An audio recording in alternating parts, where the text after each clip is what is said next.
Today we'll take up the new divisional chart, which is known as Saptansh, or we call it D7 chart. Saptamsha chart जैसा आप जानते हैं कि राशि का 7वां हिस्सा है, 1/7 पार्ट ऑफ द राशि. So if you divide 30 by 7, you get 4 degrees 17 minutes and 8.57 seconds. तो एक जो सप्तांश होता है वो 4 डिग्री 17 मिनट्स 8.57 सेकंड का होता है. और सप्तांश चार्ट से हम लोग जो एग्जामिन करते हैं, बेसिकली प्रोजेनी एग्जामिन करते हैं, संतान और संतान का सुख हम उससे एग्जामिन करते हैं. और जब संतान की बात करते हैं तो naturally we are concerned with the 5th house in the lagna chart. 5वां जो भाव है उसको एग्जामिन करेंगे. उसमें जो लॉर्ड है उसका जो सिग्निफिकेटर है जुपिटर है उसको एग्जामिन करेंगे. और फिर हम कुछ ऐसे कॉम्बिनेशन भी देखते हैं कि ऐसा कोई कॉम्बिनेशन तो नहीं है which indicate denial of progeny, या संतान सुख है ही नहीं.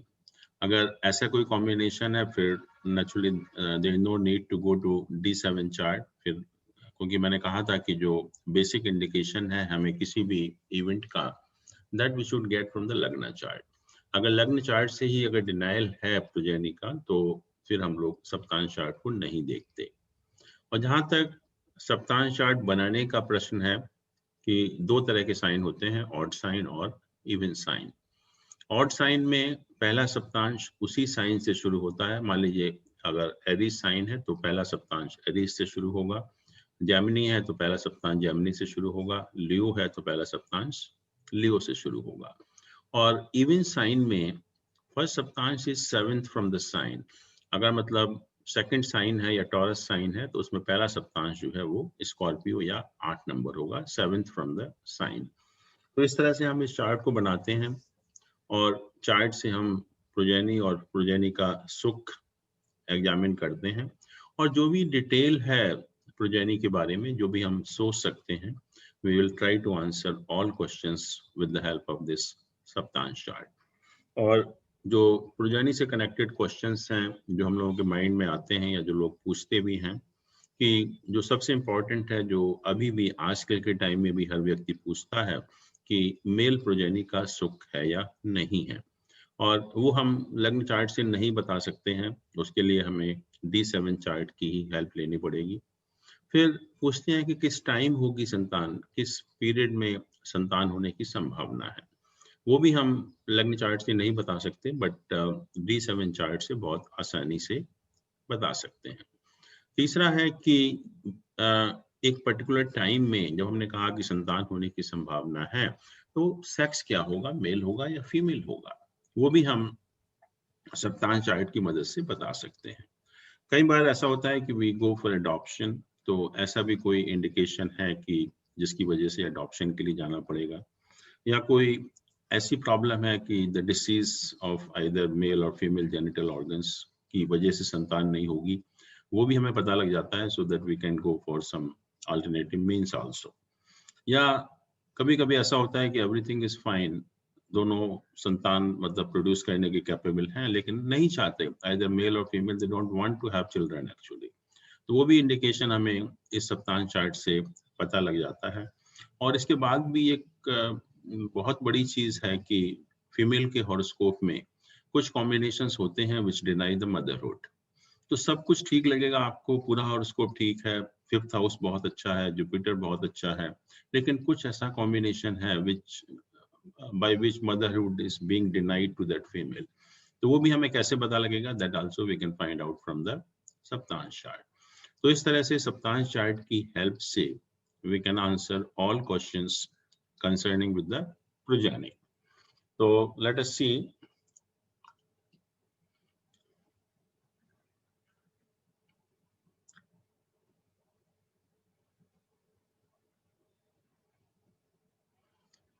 उससे पहले जैसे मैंने कहा कि संतान सुख का इंडिकेशन होना चाहिए लग्न चार्ट से, और कुछ ऐसे कॉम्बिनेशंस हैं which indicate denial of progeny. तो वो भी हम देख लेते हैं कि ऐसा कोई कॉम्बिनेशन तो नहीं है. तो some combinations I have listed out actually, कि सन अगर फर्स्ट हाउस में है और सैटर्न अगर 7th हाउस में है तो उस केस में भी it becomes a case of denial of progeny. Moon है without aspect of Jupiter in the 10th house. Sir one thing, इसमें जी। जैसे सन फर्स्ट में है और सैटर्न 7 में है, तो उनका होना ही जरूरी है या उनकी ऑस्पेक्ट हो तो भी? No, it has to be there. When I'm saying कि it has to be there only. Aspect से नहीं होगा, लेकिन इनका प्लेसमेंट जो है उन्हीं हाउस में होना चाहिए। And uncle, basis on the Lagna chart, right? You're saying? We are talking of Lagna. We have not come to D7 so far. Okay. तो सन का फर्स्ट हाउस में और सैटर्न का अगर 7th हाउस में प्लेसमेंट है, तो that becomes a case of denial of progeny. और एक ध्यान रखिए कि हम लोग जो बात कर रहे हैं, we are talking of only these 2 planets, लेकिन बाकी भी जो प्लैनेट की पोजीशन होती है वो भी मैटर करता है। मतलब मान लीजिए कि ये इन प्लैनेट्स के ऊपर बहुत ज्यादा बेनिफिक इन्फ्लुएंस है, तो फिर ये पोजीशन ये ऐसी नहीं रहेगी। ये प्रिज्यूम करके हम समझ रहे हैं कि जो और कोई बेनिफिक इन्फ्लुएंस इनके ऊपर नहीं है। Then moon without aspect of Jupiter is in the 10th house. Moon जो है 10th house में उसका प्लेसमेंट है और उसके ऊपर जुपिटर का एस्पेक्ट नहीं है। और जो 2 प्लैनेट हैं सन और सैटर्न, वो 7th हाउस में प्लेस्ड है। तो that also is a case of denial of progeny. Third is कि sun Saturn and the lord of 6th house. Sun Saturn और जो भी 6th हाउस का लॉर्ड है, तीनों के तीनों प्लैनेट 6th हाउस में ही प्लेस्ड है और मून जो है वो 7th हाउस में है and it has an aspect of Mercury. तो वो भी एक केस बनता है which is again for denial of progeny. फिर Mars in the 6th house and Saturn in the 4th house, it means the 5th house is hemmed between 2 malefic planet Mars and Saturn. तो वो भी जो है एक denial of progeny का case बनता है। दूसरा है कि सन और Saturn in own sign in the 8th house. Sun या सैटर्न अगर अपने साइन में है, मान लीजिए सन 5 नंबर साइन में है 8th हाउस में, या 8th हाउस में सैटर्न जो है 10 या 11 साइन में है, तो that also is an indication of denial of progeny. ऐसे ही कुछ कॉम्बिनेशंस होते हैं जो मिसकैरेज के होते हैं, अबॉर्शन होता है, जिसकी वजह से भी जो है प्रोजेनी का सुख नहीं मिल पाता। तो उसके भी कुछ कॉम्बिनेशंस हैं which indicate miscarriage or the abortions। तो Saturn and Mars in the ascendant, अगर शनि और मंगल दोनों के दोनों प्लैनेट इकट्ठा अगर फर्स्ट हाउस में उनका प्लेसमेंट है, तो ये मिसकैरेज इंडिकेट करता है।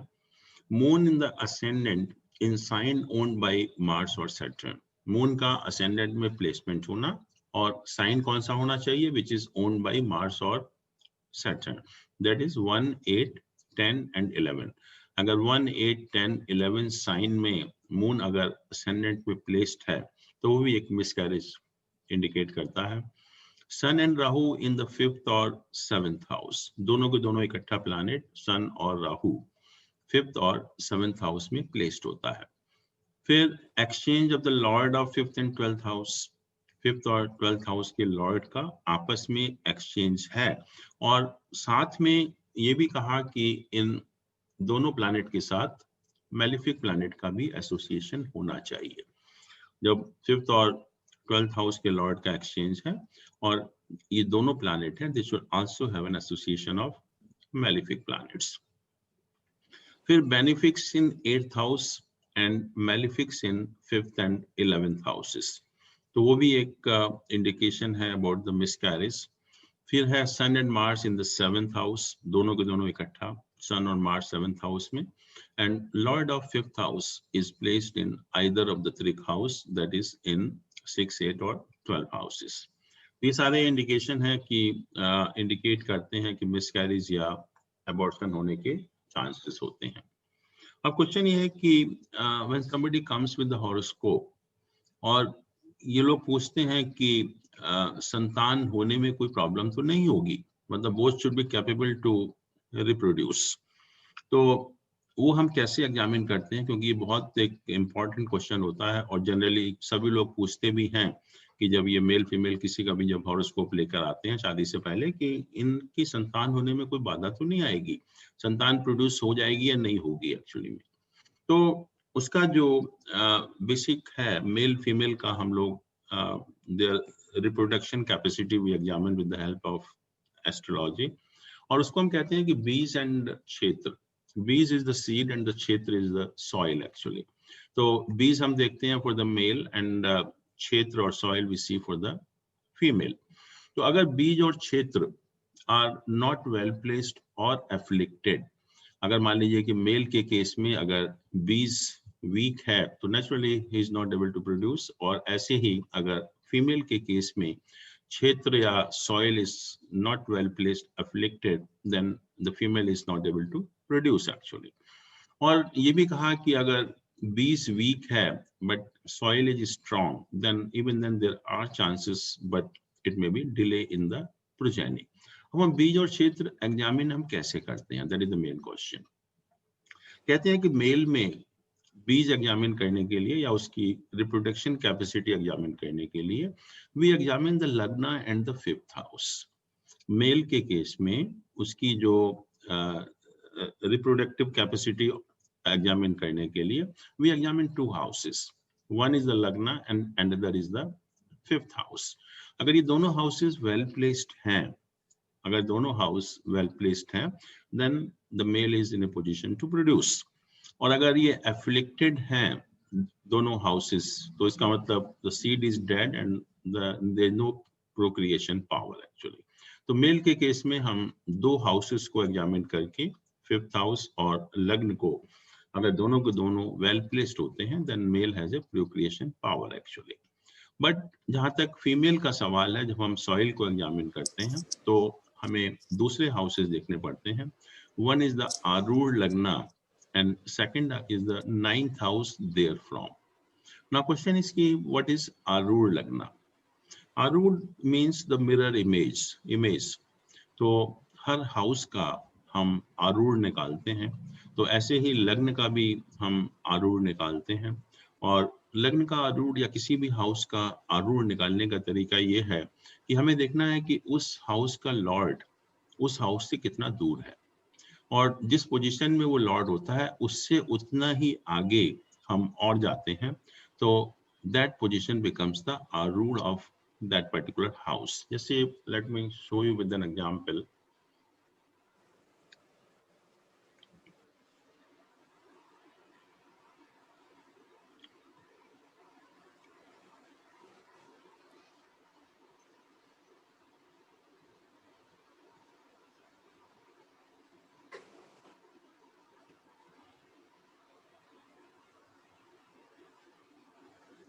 ये है, तो हमें लग्न का आरूढ़ निकालना है। तो ये लग्न है और लग्न का लॉर्ड हमें देखना है कहाँ पर प्लेस्ड है।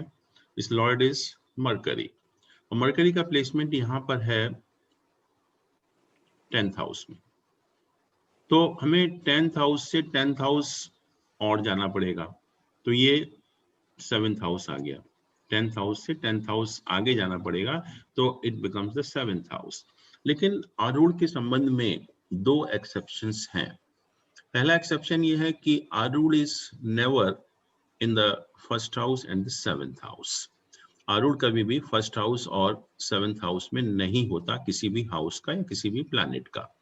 अगर वो 1st हाउस में होता है आरूढ़ किसी का भी, तो then we consider the 10th house as the आरूढ़, और अगर 7th हाउस में होता है तो we consider 4th house as the आरूढ़। मान लीजिए कि इसका जो लॉर्ड है, अगर मरकरी यहीं पर होता तो असेंडेंट ही हो गया, 1 से 1 पोजीशन जो है, बट उस केस में असेंडेंट आरूढ़ नहीं होगा, 10th house will be the आरूढ़।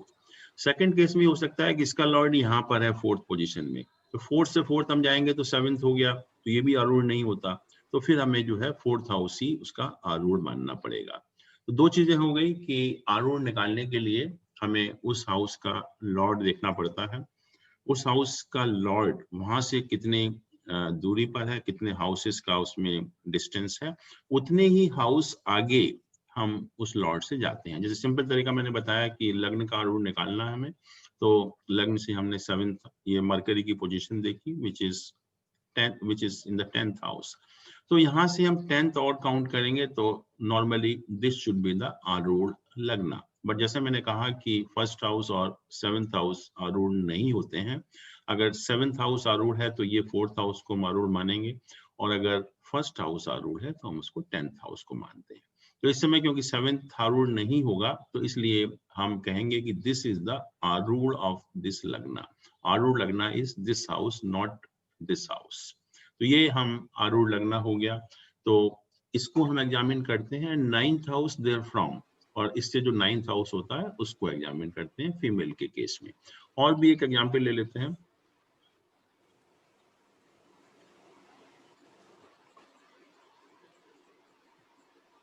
जैसे ये लग्न का आरूढ़ निकालना है हमें, तो इसका लॉर्ड मरकरी है यहाँ पर अपने से 6ठी पोजीशन में। तो इससे हम 6 पोजीशन और आगे जाएंगे, 1 2 3 4 5 6। तो दिस इज द आरूढ़ लग्न, दिस इज द आरूढ़ लग्न। और इससे 9th position, 7th 8th 9th। तो we will examine these 2 houses in the case of female to examine the fertility of the soil actually, right? तो आरूढ़ का मतलब जैसे मिरर इमेज होता है, और मिरर इमेज का मतलब ये है कि हम दूसरों को कैसे नजर आते हैं।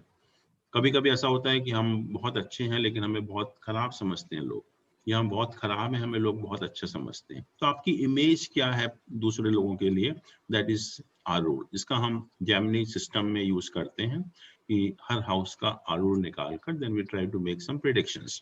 बट यहाँ पर just for the purpose of progeny, in the case of female, we will examine the Arur Lagna and the 9th house therefrom.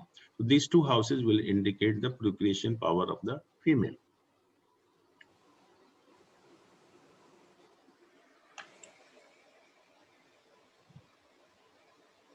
So female के केस में Arur Lagna and 9th house therefrom. So that indicates the position of the soil. और अगर afflicted है, it means the soil has lost its fertility.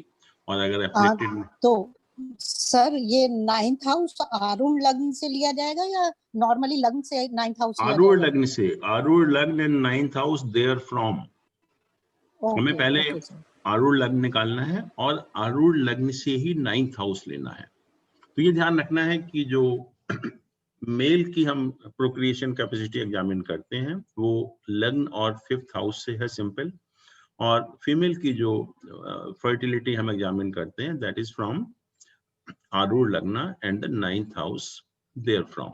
तो अगर हम female के case में और मेल के केस में ये दो हाउस एग्जामिन कर लेंगे तो हमें फिर डाउट नहीं रहता कि कोई संतान होने में कोई प्रॉब्लम होगी।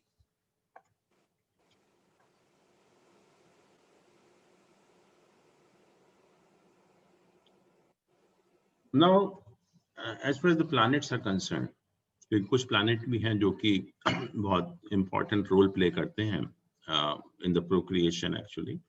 तो मेल के केस में 2 planets becomes very important. One is the sun and another is the Venus. Male के केस में जो seminal fluid है that is controlled by Venus and power of procreation by the sun. तो ये 2 planet बहुत important है mail के case में for the purpose of procreation. Female के केस में we know that planets are Moon and Mars because these 2 planets they are responsible for the menstruation cycle also and which is also responsible for conceiving and bearing the children also. तो जैसा mail के case में जो procreation power देते हैं वो 2 planet हैं सन और वीनस, और फीमेल के केस में ये जो 2 प्लैनेट हैं मून एंड मार्स। तो हमें नेचुरली इन प्लैनेट को देखना है वीनस और सन को मेल के केस में और मून एंड मार्स को फीमेल के केस में। और जुपिटर जैसे कहा कि इससे नेचुरल सिग्निफिकेटर ऑफ प्रोजेनी, दोनों के लिए मेल हो या फीमेल हो, तो naturally Jupiter also becomes a very important planet in the matter of progeny.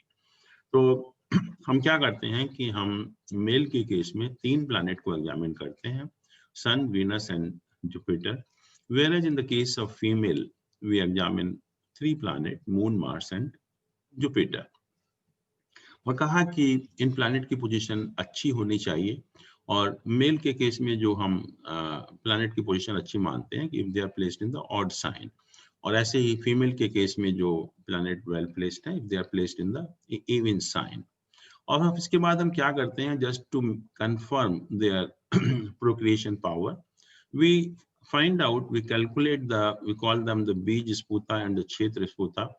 और Bij Sputa means कि we calculate the longitude of these 3 planets, Sun, Venus and Jupiter in the case of male, and Moon, Mars and Jupiter in the case of female. तो हम ये तीनों longitude को add कर देते हैं, so we get some point in the zodiac for male as well as for female. और उस point की position हम लग्न चार्ट में भी देखते हैं और नवांश चार्ट में भी देखते हैं।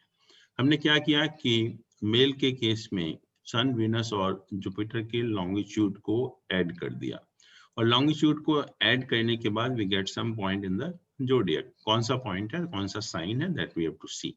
ऐसे ही फीमेल के केस में मून, मार्स एंड जुपिटर का जो लॉन्गिट्यूड है हॉरोस्कोप में, उसको ऐड कर दिया। ऐड करने के बाद we get some point, so we have to see that sign, which is that sign and what is the navansh of that sign.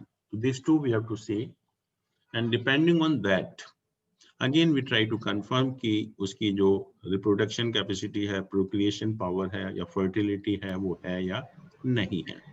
तो जो भी sorry, इससे एक एग्जांपल देख सकते हैं क्या to understand it better? हाँ, मैं इसको करने के बाद let us see the example also. अच्छा। So what we see the resultant longitude after adding, and we see the position of that sign in the Navansh chart also. तो उसके हिसाब से that this gives you the confirmation about their procreation power.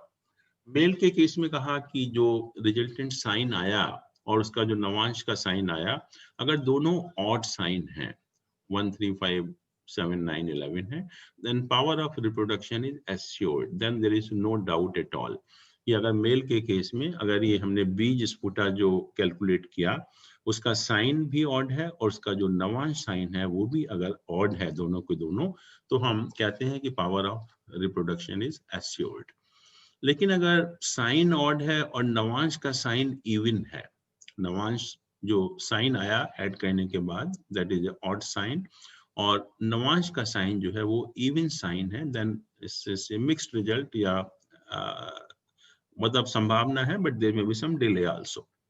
But अगर sign even है और नवांश odd है, then it becomes a doubtful case. और अगर दोनों ही इवन होते हैं तो then the power of reproduction is absent in the case of mail.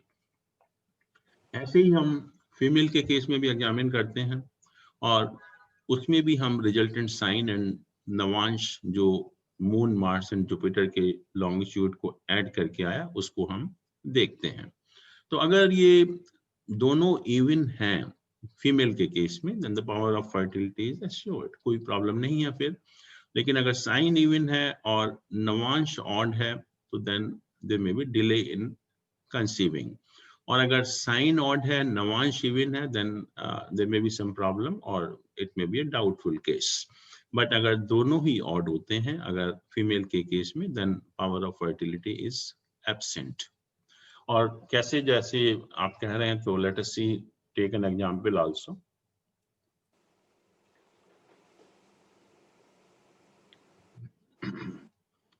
Let us see this is a horoscope of a male, let us से।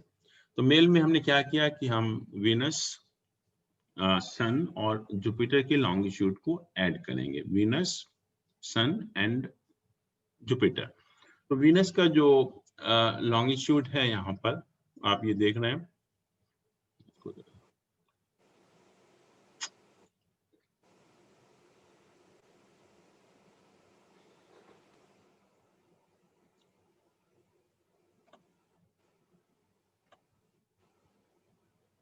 Right. तो सन का जो लॉन्गिट्यूड क्या है, what is the longitude of Sun? Sun is in the Aquarius sign, so we will say sun's longitude is 10 sin 8 degree 40 minutes. यही कहेंगे sun का जो longitude है, because sun is placed in the Aquarius sign, so we will say the longitude of the sun is 10 sin 8 degree and 40 minutes, right? Then Venus का longitude क्या है? Venus is in the Capricorn sign, 7 Why degree. 10th, uncle? Sorry, just to clarify, why 10th sign? Sun is in the Aquarius sign. Aquarius sign means it is in the 11th sign. So we write like this: 10 sin 8 degree and 40 minutes. 10 sign 8 degree 40 minute means कि 10 sign पूरे हो गए हैं और I see. उससे next sign में 8 degree 40 minutes पर है। जैसे हम कहें कि 9 hours and 30 minutes, it means we are in the 10th hour. So similar is the case here. So we will say that longitude of the sun is 10 sine 8 degree and 40 minutes. Got it. Thank you. Similarly, the longitude of Venus कितना होगा बताइए आप?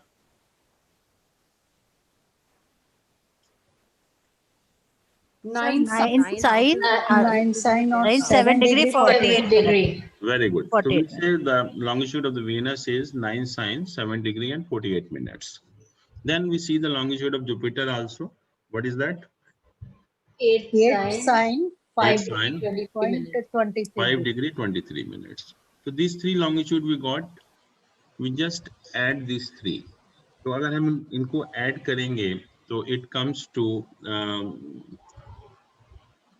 41 minute, then 8 7 15 21 degree and 19 27 sine. ये आया 27 sine 21 degree and 41 minutes. So कैसे add किया? हमने जो सनसाइन है उसको भी ऐड किया? One sine is equal to 30 degree.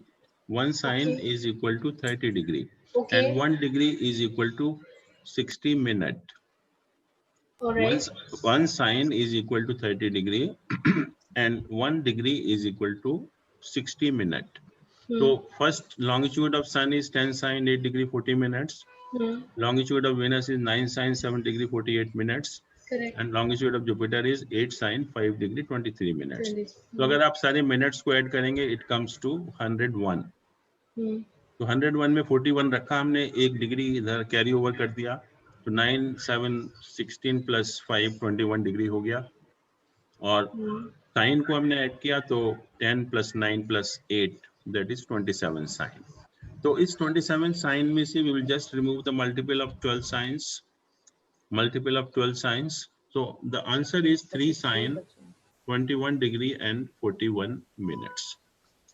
3 sine 21 degree and 41 minutes. Cancer हो गया. ठीक है? I hope it's clear now. Yes sir. Yes, sir. Cancer sign. तो Yeah. हमने इसमें से क्या किया कि जो 12 के मल्टीपल हैं, बिकॉज 12 साइंस के जो मल्टीपल हैं वो 27 में से हटा दिए, तो it becomes 3 sign 21 degree 41 minutes. तो ये रिजल्टेंट पॉइंट आया हमारा. तो ये रिजल्टेंट पॉइंट जो है क्या, कौन सा साइन हुआ? इवन साइन हुआ. This is the fourth sign of the zodiac, so we will say even sign, right? This is the even sign. And now we see the Navansh of this point, Navansh of this point. और Navamsa chart जब आप बनाएंगे Navamsa chart, तो उसमें आप देखेंगे कि जो नवांश चार्ट बनाने का तरीका है उसमें अगर just for the time being, if you remember, it goes in the sequence 1 10 7 4, first Navamsa of each sign. मतलब पहले साइन में फर्स्ट नवांश 1 नंबर होता है, सेकंड साइन में पहला नवांश 10 नंबर होता है, थर्ड साइन में पहला नवांश 7 नंबर होता है, और फोर्थ साइन में पहला नवांश 4 नंबर होता है. तो इस तरह से ये साइन रिपीट होते हैं 1 10 7 4 1 10 7 4 1 10 7 4. Like you can remember like the reverse quadrant or reverse Kendra houses, 1 4 7 10 की जगह 1 10 7 4. तो फोर्थ साइन है, तो फोर्थ साइन में जो पहला नवांश होगा वो फोर्थ साइन से ही शुरू होगा. पहला नवांश 1 10 7 4 में पहला नवांश फोर्थ साइन से शुरू होगा. और ये जो डिग्री है यहाँ पर this is 21 degree 41 minutes, 21 degree 41 minutes. और जब हम राशि को 9 इक्वल पार्ट में डिवाइड करते हैं तो each Navamsa is of 3 degree and 20 minutes. Each Navamsa is of 3 degree and 21 minutes. इसका मतलब क्या हुआ कि 20 डिग्री तक तो 6 नवांश पूरे हो गए, और क्योंकि ये 21 डिग्री है तो this is the 7th Navamsa. This is the 7th Navamsa. तो यहाँ पर जो 7th नवांश हुआ तो हमें 4 से 7 काउंट करना पड़ेगा. 4 5 6 7 8 9 10 number. This is the 10 number, 10th sign. तो इसका जो नवांश होगा वो 10th साइन में पड़ेगा. तो इसका मतलब ये हुआ कि जो लग्न है और सॉरी जो रिजल्टेंट पॉइंट है उसका साइन भी और नवांश दोनों के दोनों ऑड साइन में है। तो अगर मेल हॉरोस्कोप है तो it indicates absent of procreation power, और अगर फीमेल का हॉरोस्कोप है तो इस wonderful fertility is assured actually. तो इस तरह से हम साइन को देखते हैं और जो उसका नवांश साइन आता है उसको देखते हैं, और इन दोनों को देखकर अगर मेल के केस में दोनों ऑड साइन है तो प्रोक्रिएशन पावर इज एश्योर्ड। ऐसे ही अगर फीमेल के केस में दोनों साइन अगर इवन है then the fertility of that female is also assured.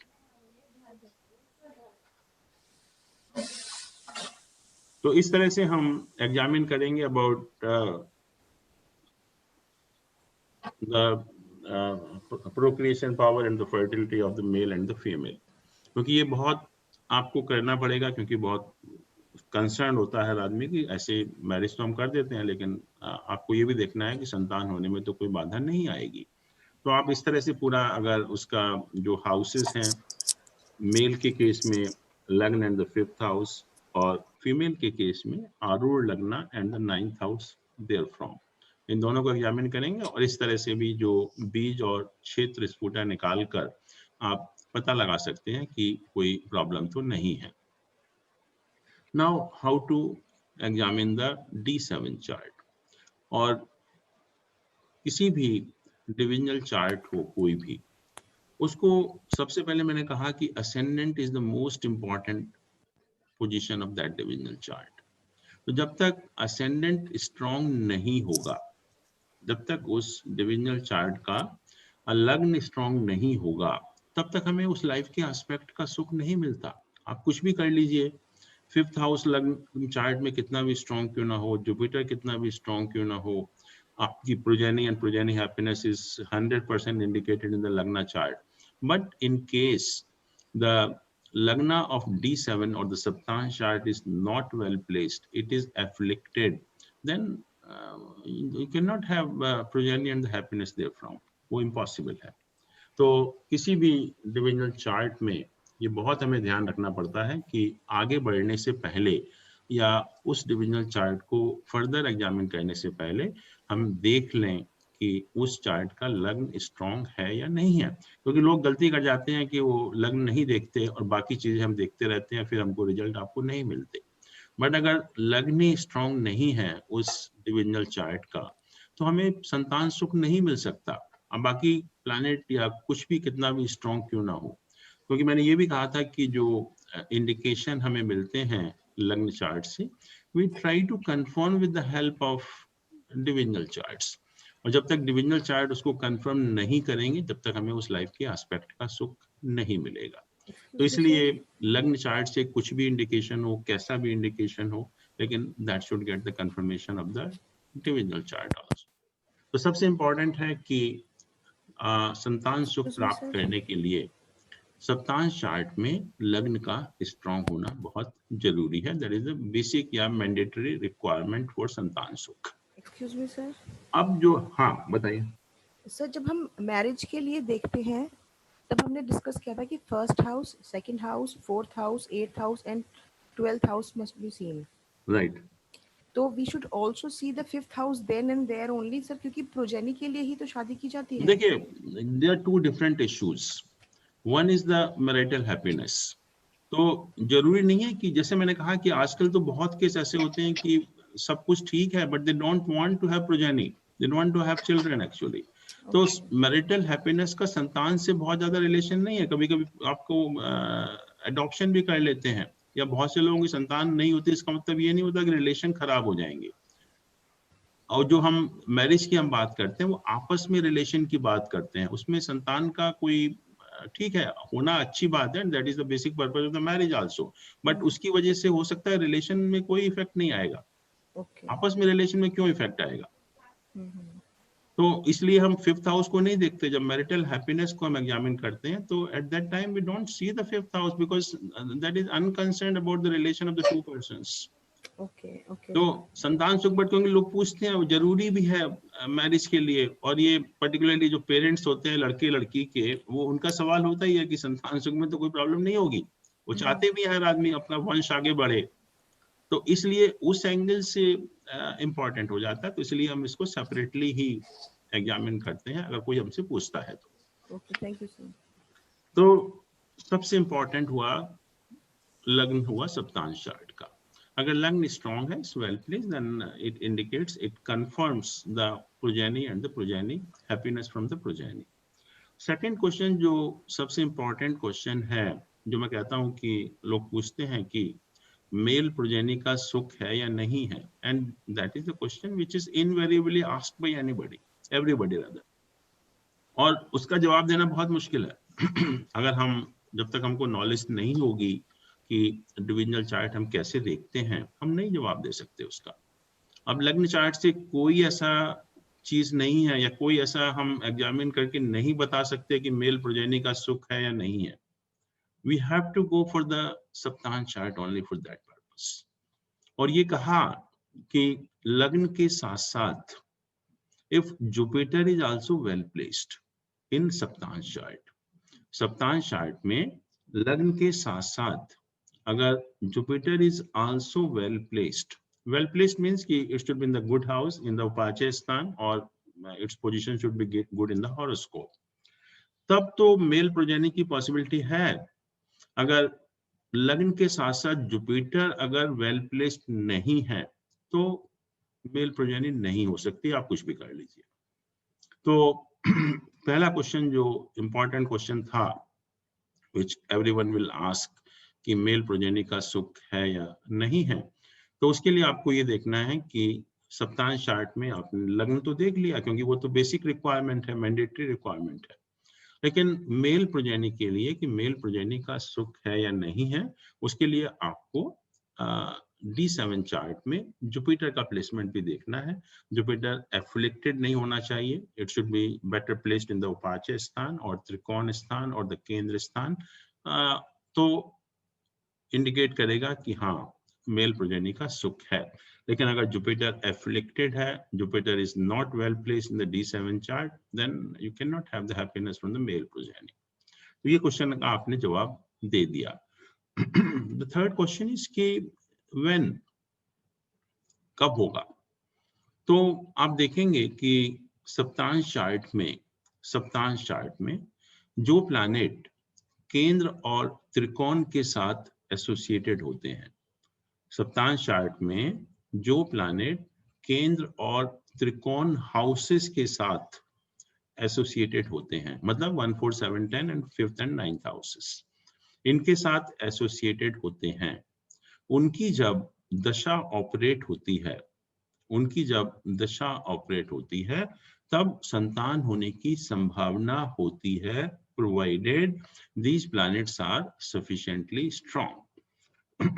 फिर देखिए कि हम सप्तांश चार्ट की बात कर रहे हैं। अब सप्तांश चार्ट में केंद्र और त्रिकोण हाउसेस को हमें देखना है, और केंद्र और त्रिकोण हाउसेस के साथ जिन प्लैनेट का एसोसिएशन होगा, अगर वो प्लैनेट सफिशिएंटली स्ट्रॉन्ग है to give the result, then उस दशा में या अंतर्दशा में संतान होने की संभावना होती है। तो आपने देखा कोई आपके पास आया कि संतान होने की संभावना कब है, तो आपने केंद्र और त्रिकोण हाउसेस को एग्जामिन किया, कौन कौन से प्लैनेट हैं which have an association with the केंद्र and trikona of D7 chart, उनकी क्या दशा कब ऑपरेट होगी। जब उनकी दशा ऑपरेट कोई प्लैनेट जो केंद्र और त्रिकोण दोनों से एसोसिएटेड है, तो अच्छा है, उसमें क्या है, it should be associated with the kendra और त्रिकोण दोनों से है तो और अच्छा है, उसमें क्या बुराई है।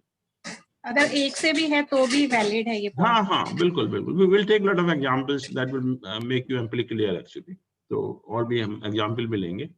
बट जो भी प्लैनेट सप्तांश चार्ट में केंद्र या त्रिकोण हाउसेस के साथ उसका एसोसिएशन होता है, उस प्लैनेट की जब दशा ऑपरेट होती है तो उस दशा में संतान होने की पॉसिबिलिटी होती है, provided these planets are sufficiently strong. क्योंकि रिजल्ट जब भी मिलेंगे जब प्लैनेट स्ट्रॉन्ग होगा, प्लैनेट ही वीक होगा तो नेचुरली उसके रिजल्ट भी आपको नहीं मिलेंगे। तो आपने ये भी बता दिया कि इस पीरियड में संतान होने की पॉसिबिलिटी है। नाउ थर्ड क्वेश्चन इज कि whether male or female, that is the most important question कि आप मेल कहेंगे या फीमेल कहेंगे। तो उसके लिए दो चीजें हैं। हम जानते हैं कि कुछ प्लैनेट मेल प्लैनेट होते हैं, कुछ प्लैनेट फीमेल प्लैनेट है और कुछ प्लैनेट न्यूट्रल प्लैनेट है। मेल प्लैनेट हैं सन, मार्स एंड जुपिटर। इन तीन प्लैनेट को हमने मेल प्लैनेट कहा और मून और वीनस को हमने कहा फीमेल प्लैनेट। मून और वीनस को हमने कहा फीमेल प्लैनेट और मरकरी और Saturn they are supposed to be the neutral planet. तो ये इस तरह से हमने क्लासिफिकेशन किया इसमें प्लैनेट्स का from the point of view of the sex. Actually Sun, Mars and Jupiter male planet, Moon and Venus female planet and Mercury and Jupiter are the neutral planet. But for the purpose of sex of the progeny, यहाँ पर हम mercury को mail मानते हैं और Saturn को female planet मानते हैं। For the purpose of only progeny, only for D7 chart, not for other purpose.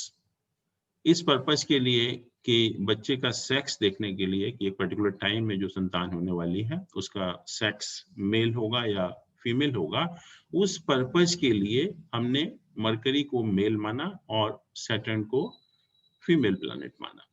इसका मतलब संतान के पॉइंट ऑफ व्यू से sun, Mars, Jupiter and Mercury they may be considered as a male planet, whereas moon, Venus and Saturn they may be considered as a female planet, right? ऐसे ही जो sign है, राशियां हैं, उनको भी हमने male female में डिवाइड किया कि जितने भी ऑड साइंस होते हैं 1, 3, 5, 7, 9, 11 they are the male signs, whereas all odd, all even rashis they are the female sign. तो आपको पता लग गया कि प्लैनेट मेल कौन से हैं। हेलो, कौन से प्लैनेट मेल प्लैनेट है, कौन सी राशियां मेल प्लैनेट मेल राशि हैं, कौन सी राशियां फीमेल साइन है और कौन से प्लैनेट फीमेल साइन है। अब क्वेश्चन ये है कि एक पर्टिकुलर टाइम में जब संतान होने जा रही है तो मेल होगी या फीमेल होगी, दैट वी हैव टू सी। तो उसमें ये कहा गया कि जो प्लैनेट जिसकी दशा अंतर्दशा में संतान होने की संभावना है, जो आपने एग्जामिन कर लिया ऑलरेडी, अगर वो प्लैनेट मेल प्लैनेट है, अगर वो प्लैनेट मेल प्लैनेट है और मेल साइन में ही प्लेस्ड है, सप्तान चार्ट की बात हो रही है यहाँ पर कि सप्तान चार्ट में अगर वो प्लैनेट मेल प्लैनेट है और मेल साइन में ही प्लेस्ड है, then there is a possibility of male progeny 100%, then there is no doubt at all. और दूसरे केस में अगर ये प्लैनेट फीमेल प्लैनेट है और फीमेल साइन में ही प्लेस्ड है, फीमेल प्लैनेट है और फीमेल साइन में ही प्लेस्ड है, तो 100% जो है फीमेल प्रोजेनी की ही पॉसिबिलिटी होती है कि जिस पीरियड में, जिस दशा में, जिस प्लैनेट की दशा में संतान होने वाली है, उसको आपको ये देखना है कि प्लैनेट मेल है या फीमेल प्लैनेट है। अगर मेल प्लैनेट है और मेल साइन में ही सप्तान चार्ट में प्लेस्ड है तो 100% मेल प्रोजेनी, और अगर फीमेल प्लैनेट है और फीमेल साइन में ही प्लेस्ड है सप्तान चार्ट में, then 100% female progeny. But the cases will not be so simple कि मेल प्लैनेट मेल में ही होगा, फीमेल प्लैनेट फीमेल में ही होगा, ऐसी पॉसिबिलिटी कम ही होगी। Possibility is always कि male planet in the female sign, female planet in the male sign, then what to do? क्योंकि इतना सिंपल तरीके से नहीं होता, कोई भी चीज हम डिफाइन तो कर देते हैं लेकिन we have to apply our prudence also. तो अगर मेल प्लैनेट फीमेल साइन में है या फीमेल प्लैनेट मेल साइन में है तब क्या होगा? तो then we have to see the strength of the planet. If the planet is very strong, it will give the result, we get the result of the planet. और अगर planet weak है then we get the result of the sign actually. तो अगर mail planet अगर बहुत strong है और अगर फीमेल साइन में भी प्लेस्ड है तो there are chances of male progeny. ऐसे ही अगर फीमेल प्लैनेट बहुत स्ट्रॉन्ग है, even if it is placed in the male sign, then chances are कि फीमेल प्रोजेनी। तो इस तरह से आपने ये भी बता दिया कि एक पर्टिकुलर टाइम में मेल होने की संभावना है या फीमेल होने की पॉसिबिलिटी है। और जैसे मैंने कहा कि ये चीजें हम लग्न चार्ट से नहीं बता सकते, और जितने भी जो हम लाइफ के एस्पेक्ट एग्जामिन करते हैं किसी भी डिविजनल चार्ट से, तो उसका डिटेल लग्न चार्ट नहीं बताता। डिटेल हमें जानने के लिए we have to depend only on the divisional charts. अब और भी बहुत सारे इश्यूज हैं प्रोजेनी से कनेक्टेड। तो उसमें कहा कि सप्तांश चार्ट में हमने ये तो देख लिया, बट ये भी कहा कि सप्तांश चार्ट में हमें दो चीजें और भी देखनी है, कि एक तो 9th हाउस और वीनस। दो चीजें ऐसी हैं, हाउस भी और प्लैनेट भी, कि उनकी जब तक ब्लेसिंग नहीं होगी, या these two things they have a very important role in the matter of progeny। Saptamsha chart में 9th हाउस और सप्तांश चार्ट में वीनस की पोजीशन अगर ये एफ्लिक्टेड हैं सप्तांश चार्ट में, then also there may be possibility of delay or denial of progeny। Saptamsha chart में अगर भाग्य स्थान 9th हाउस वीक है या वीनस बहुत ज्यादा एफ्लिक्टेड है, तो उस केस में भी there is possibility of delay or denial of progeny। Now the question is about adoption। Many times we do go for adoption, and many cases you find that we adopt a child, then there is a birth of the child after that also। So before birth if there is a delay, we adopt the child also। तो हमें कैसे पता लगेगा कि there is a possibility of adoption or not? तो उसके लिए हमने कहा कि सप्तांश चार्ट में अगर 9th हाउस जो है, if it is associated with the 8th house, saptamsha chart में if 9th house is associated with the 8th house, then there is a possibility of adoption। उस केस में हम किसी भी बच्चे को अडॉप्ट करते हैं जब भी सप्तांश चार्ट में 9th हाउस का एसोसिएशन है with the 8th house। Then जैसा मैंने कहा कि everything is fine, but particularly in today's context we find that many times you find that the male or the female they don't want to have children actually। सब कुछ ठीक भी है, तो वो कैसे पता लगेगा कि मेल नहीं चाहता संतान पैदा करना या फीमेल संतान पैदा करना नहीं चाहती? तो उसके लिए कहा कि अगर असेंडेंट का लॉर्ड 6th हाउस में है, मेल के लिए अगर असेंडेंट का lord is in the 6th house in D7 chart, D7 chart में अगर lord of the ascendant is in the 6th house, native may not be inclined to have children. जो male है वो बच्चे पैदा करने का इच्छुक नहीं है उस केस में। और फीमेल के केस में अगर lord of the ascendant is in the 10th house in D7 chart, Lord of the ascendant is in 10th house in the D7 chart, then that female is not inclined to have children। तो ये भी हमें पता लग जाता है कि mail नहीं चाहता या फीमेल नहीं चाहता या नहीं चाहेंगे, तो that also indication we get from the D7 chart। और कभी कभी ऐसा होता है कि disease may be the cause of denial of progeny. तो उसमें कहा कि अगर असेंडेंट का लॉर्ड अगर 8th हाउस में प्लेस्ड है, किसी भी अगर हॉरोस्कोप में अगर lord of the ascendant is in the 8th house in D7, we are talking of D7 chart only, D7 chart में the disease may be the cause और डिले और डिनायल ऑफ प्रोजेनी। तो उस case में then we can go for some alternate means also। We can make a decision depending on this position whether we have to go for IVF or some artificial means or surrogacy। All those things we can see from here actually। Now I told you that there are combinations which deny motherhood to the female। सब कुछ ठीक है, बहुत अच्छा है, 5th house Jupiter is well placed, everything is fine, but motherhood is being denied to that female। सब कुछ होने के बावजूद भी she is not capable to produce children actually। तो वो भी कहा कि अगर सप्तांश चार्ट में moon is too afflicted, moon is badly afflicted, या moon is very weak in the D7 chart, then the motherhood is denied to that female। She cannot bear the children actually। तो ये सारे जो questions हैं about progeny, I think these are all the questions which are connected with the progeny। तो सारे questions हम D7 chart की मदद से बहुत आसानी से उनका हम आंसर कर सकते हैं, और लग्न चार्ट से हम कुछ पता नहीं चलेगा। लग्न चार्ट सिर्फ हमें ये बताएगा कि हाँ संतान का सुख है, संतान होने की पॉसिबिलिटी है। तो we can take some examples also. So examples will make the things more clear to you.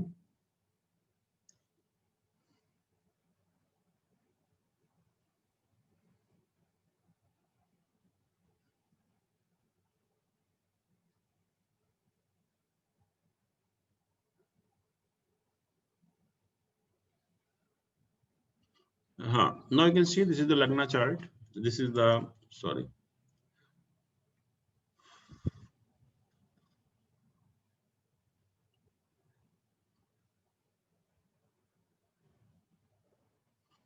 This is the Lagna chart. This is a chart of a female actually.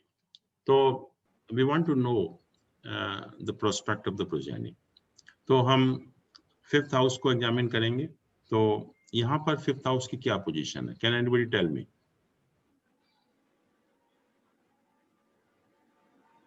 यहाँ पर जो 5th house की position क्या है? What we will say about 5th house?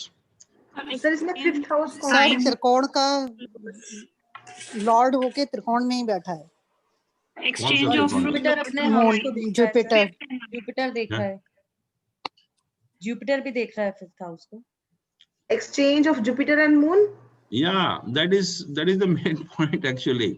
पहली चीज आपको straight away you should have a glance and find out कि क्या main point क्या है.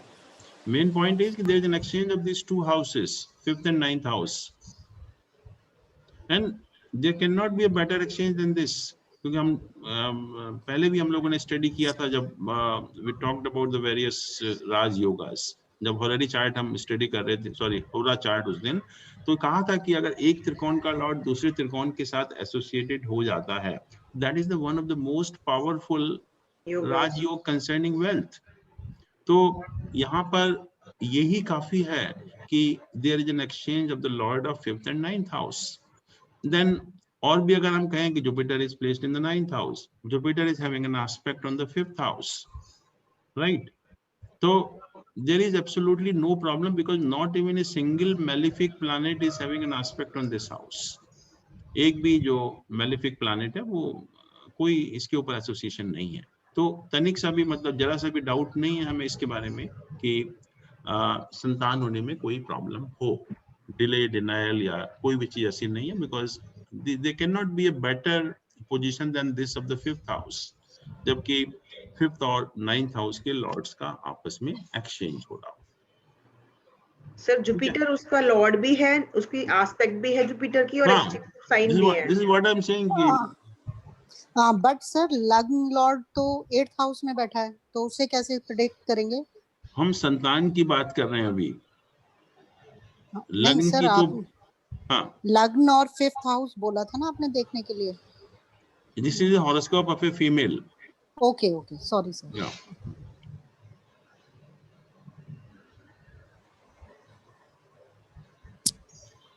अच्छा, so हाँ, this is what discussing. There is an exchange of 5th and 9th house. वैसे भी अगर हम देखना चाहें तो you are right कि हमें वो भी देखना चाहिए कि जैसा हम लोगों ने कहा अभी कि फीमेल के केस में हम लोग आरूढ़ लग्न and 9th house there from हम देखते हैं कि दोनों हाउसेस ठीक होने चाहिए. तो यहाँ पर जो लग्न का लॉर्ड है 8th हाउस में है, तो हमें 8 पोजीशन और काउंट करनी पड़ेगी वहां से. तो दिस बिकम्स द आरूढ़ लग्न. दिस बिकम्स द आरूढ़ लग्न. ये जो 10th साइन या 3rd हाउस लिख रहा है, दिस बिकम्स द आरूढ़ लग्न, क्योंकि लग्न का लॉर्ड अपने से 8th पोजीशन में है. हमें यहाँ से भी 8th काउंट करना पड़ेगा टू फाइंड आउट द आरूढ़ लग्न. So this becomes the Arur Lagna in this case, right? And 9th house therefrom is this house, 11th house. 11th house. तो दोनों के दोनों well placed हैं. Arur Lagna में देखिए कि it is an aspect of all the 3 benefic planets. Arur Lagna जो है यहाँ पर, इसमें it has an aspect of all 3 benefic planets, Mercury, Venus, Jupiter, exalted Jupiter. तो this is a wonderful position of आरूढ़ लग्न. और जो 9th हाउस है उससे, तो उसका लॉर्ड भी अपने से 7th चला गया, अपने से 7th चला गया. अगेन राजयोग की लॉर्ड ऑफ त्रिकोण इन द केंद्र. तो दोनों एंगल से जो आरूढ़ लग्न है और उससे जो 9th हाउस है बोथ आर सर वेरी ये वेरी। वाला पॉइंट समझ नहीं आया कि वो उससे 7th चला गया। देखिए यहाँ पर ये आरूढ़ लग्न मानेंगे हम इसको। Okay. This is become the first house. आरूढ़ के पॉइंट ऑफ व्यू से this becomes the first house, right. तो ये Right. इससे 9th हाउस हुआ, या ये 7th हाउस हुआ, ओके तो इसका लॉर्ड 7th हाउस में चला गया, ओके तो त्रिकोण का लॉर्ड केंद्र में चला गया। Okay okay okay So this is a very good position, and particularly the position of Arur Lagna. Arur Lagna is very, very strong because it is an association of all the 3 benefic planets. Okay ठीक है? Yes So किसी भी angle से you can examine from any angle. So it appears to be it's a very good case of there's no problem in the progeny. So then we see the Saptansh chart. ये सप्तांश chart है। तो सप्तांश chart में सबसे पहले हम लग्न को examine करेंगे। तो लग्न की क्या पोजीशन है यहाँ पर? अपने ओनी हाउस में बैठा है। हाँ, लग्न लॉर्ड Venus. वीनस जो है वो अपने ही साइन में वहां पर प्लेस्ड है। This is one of the very good position of लग्ना। लग्ना भी मदरहुड के लिए मून को एस्पेक्ट कर रहा है। हाँ, तो मून एफ्लिक्टेड नहीं है तो वो हम नहीं जा रहे अभी। तो लग्न जो है वो स्ट्रॉन्ग है इस केस में। तो जो इंडिकेशन है लग्न चार्ट से they get confirm from the saptamsha chart. अब क्वेश्चन है अबाउट द मेल प्रोजेनी कि मेल प्रोजेनी होगी या नहीं होगी। तो उसके लिए मैंने कहा कि Jupiter has to be well placed, और जब तक जुपिटर वेल प्लेस्ड नहीं होगा आपके हॉरोस्कोप में there is no possibility of male progeny. तो यहाँ जुपिटर की क्या पोजीशन है? इट इज एग्जॉल्टेड है सर वर्गोत्तम भी हाँ, है, जुपिटर उपाच्य स्थान में है, वर्गोत्तम है और एग्जॉल्टेड भी है। It is exalted, it's very well placed. Exalted है, वर्गोत्तम हो गया, उपाच्य स्थान में हो गया, तो इससे अच्छा हमें कोई इंडिकेशन नहीं मिल सकता।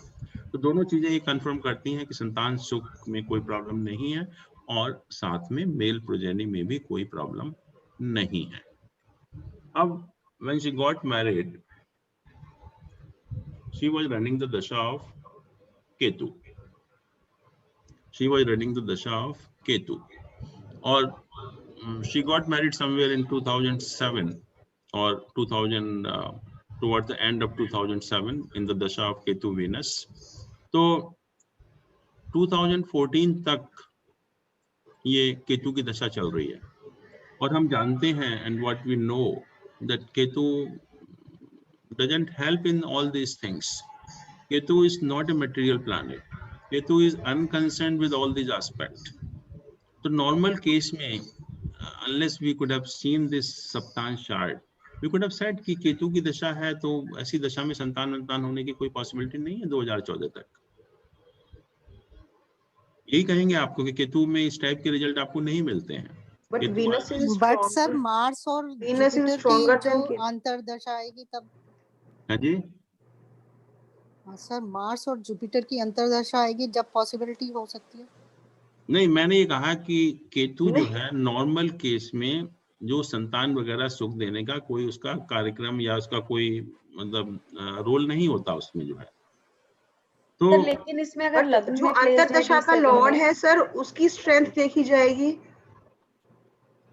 नहीं वो तो देखी जाएगी, बट केतु की महादशा ही एक ऐसी होती है कि आप जब भी किसी की भी केतु की दशा ऑपरेट हो रही हो, आप देखिए कुछ यू ऑलवेज फाइंड कि कोई मटेरियल सुख नहीं मिलता उस पर्टिकुलर टाइम में पर उसका। अगर केतु की महादशा में वीनस की अंतर्दशा आ रही है तो थोड़ा चेंज आएगा। नॉर्मली जो मैंने कहा कि मटेरियल एस्पेक्ट नहीं मिलते हैं केतु की दशा किसी की भी जब ऑपरेट होती है, because Ketu is a planet which is basically a spiritual planet, it's not concerned with the material aspect of the life.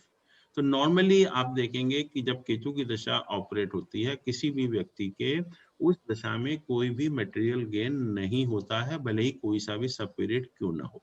Okay Ketu is such a planet which is unconcerned with all these things. तो normal case में हम यही कहेंगे कि केतु का कोई role संतान में नहीं होना चाहिए, but she had 2 male progeny one during the dasha of Ketu Jupiter and one during the dasha of Ketu Mercury. Ketu Jupiter and Ketu Mercury. तो यहाँ पर देखिए इनकी क्या पोजीशन है. पहले तो केतु की क्या पोजीशन है. Ketu is placed in the lagna. Now you see the difference. और जैसा मैंने कहा कि जो भी प्लैनेट केंद्र और त्रिकोण के साथ जिनका एसोसिएशन होता है सप्तांश चार्ट में, the planet become very strong from progeny point of view. और केतु तो लग्न में प्लेस्ड है, वो तो much more than केंद्र and त्रिकोण. तो केतु इस केस में becomes a very very important planet in the matter of progeny, जो कि नॉर्मल कोर्स में नहीं होता. बट सप्तांश चार्ट में क्योंकि ये लग्न में प्लेस्ड है, is well placed in the लग्ना, तो इस becomes a very very relevant, very important planet from the point of view of progeny. और इसीलिए केतु की दशा में प्रोजेनी की पॉसिबिलिटी हुई. अब क्वेश्चन ये है कि केतु जुपिटर में हुआ और एक केतु मरकरी में हुआ, उनकी क्या पोजीशन है. केतु जुपिटर की देखिए और केतु मरकरी में क्या पोजीशन है. जुपिटर है यहाँ पर. Just now we saw that Jupiter जो है वो 5th हाउस का लॉर्ड है, उच्च का है लग्न के अंदर जो है, यहाँ वर्गोत्तम हो गया. Jupiter becomes a very very strong planet, very powerful planet in this case.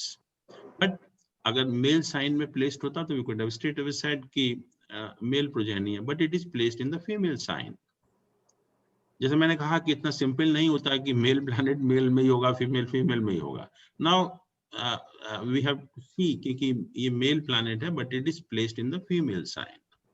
But since the planet is very strong, Jupiter is a very strong planet in this case, so it gives the result of the planet, not the sign actually.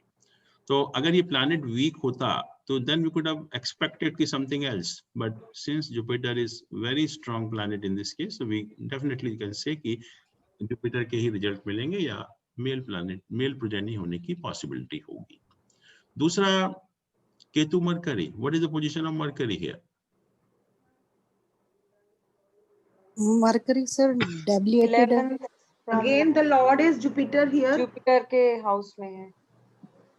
पहली चीज तो यह है कि it has should have an association with the केंद्र and त्रिकोण of this house. केंद्र and त्रिकोण actually. 5th का लॉर्ड है सर. 5th का Lord है Mercury. 5th का लॉर्ड है और Jupiter. 5th हाउस को देख भी रहा है और साथ में उसको जुपिटर भी देख रहा है. साथ में 9th, okay. जुपिटर भी देख रहा है उसको. और जुपिटर के देखने से, एक्सॉल्टेड जुपिटर के देखने से this planet becomes a very strong planet. और क्योंकि अपने साइन को भी देख रहा है, अपना साइन भी है उसका जो है, तो Mercury becomes a very strong planet. और आपने अभी उसमें भी देखा लग्न चार्ट में Mercury is placed in the 9th house along with all the benefic planet. तो Mercury is also a strong planet in this case, not a weak planet. और Mercury मैंने कहा कि इस पर्पस के लिए is a male. It's a male planet, and when the male planet is very strong, it will give the result of the planet only. तो इसलिए आप कह सकते हैं कि जो इन दोनों दशाओं में मेल प्रोजेनी होने की पॉसिबिलिटी है. और सबसे बड़ी बात यह है कि केतु की दशा में होना नॉर्मल केस में कोई पॉसिबिलिटी नहीं होती, बट सप्तांश चार्ट में प्रोजेनी के लिए ये प्लैनेट बहुत इंपॉर्टेंट प्लैनेट हो जाता है.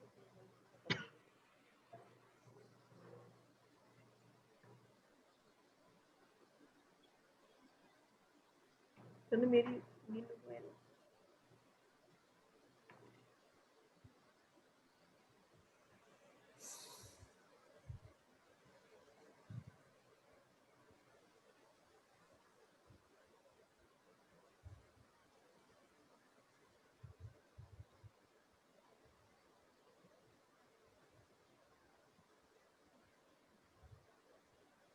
Again, see, very interesting horoscope actually. ये सॉरी इसमें लगने चाहिए.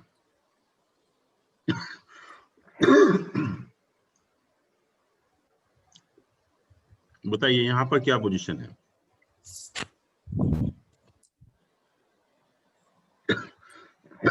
And this is the horoscope of a female. Sir Jupiter in 8th house त्रिक स्थान में है.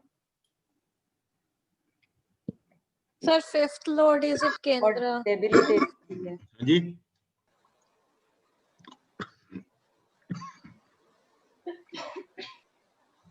सर अभी हमने कहा था कि अगर 8th हाउस में जुपिटर है तो there is denial of motherhood. And also the Lagna Lord is in 8th house. Lagna Lord is also in the 8th house. ये कब कहा मैंने कि जुपिटर अगर 8th हाउस में है तो इससे case of denial of progeny? We never said this thing actually. Okay. From moon I think you said. और ये भी ध्यान रखिए कि जो 8th हाउस है, this is 4th from the 7th house. What does it mean? Domestic comfort. बच्चों का सुख स्थान है ये। So very important house for children also. कि बच्चों को सुख मिलेगा या नहीं मिलेगा, we see from this house only, because this is 4th from the 5th house. बच्चों को सुख मिलेगा नहीं मिलेगा, बच्चों का सुख स्थान है। Anyway, what is the position of 5th house here? Sir fifth का लॉर्ड केंद्र में चला गया 10th हाउस में और वो भी एक्सॉल्टेड है। It's a wonderful राजयोग। इससे बेटर त्रिकोण का लॉर्ड केंद्र में चला गया, 5th हाउस का लॉर्ड 10th हाउस में and is exalted. It's a wonderful राजयोग, it's a very powerful राजयोग। और 5th हाउस के ऊपर सिर्फ एक ही प्लैनेट का एसोसिएशन है, मार्स का, और किसी प्लैनेट का एसोसिएशन नहीं है।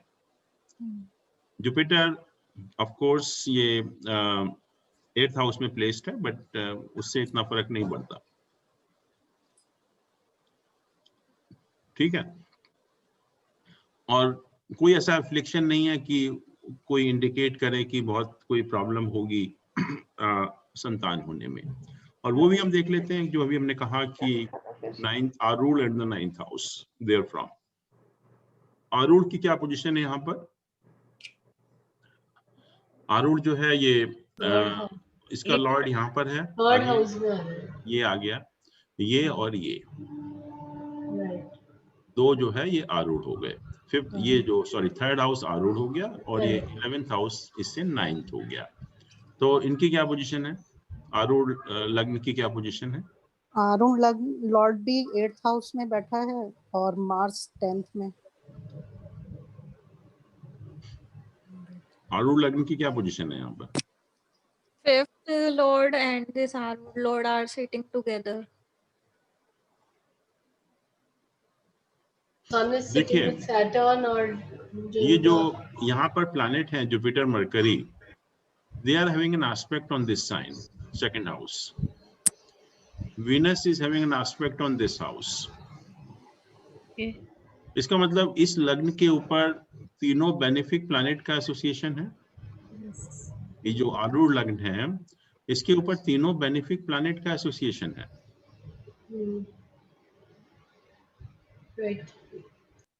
राइट सर लेकिन सन और मार्स का भी है और ये दोनों मेलेफिक है। हाँ, बट तीन बेनिफिक होने से it becomes A positive, it becomes very positive. तो तीनों बेनिफिक का कहीं भी एसोसिएशन होता है, सन मार्स का भी है बट बेनिफिक का इन्फ्लुएंस ज्यादा है। तो हम कहेंगे कि जो लग्न है आरूढ़ लग्न इस स्ट्रॉन्ग नॉट वीक।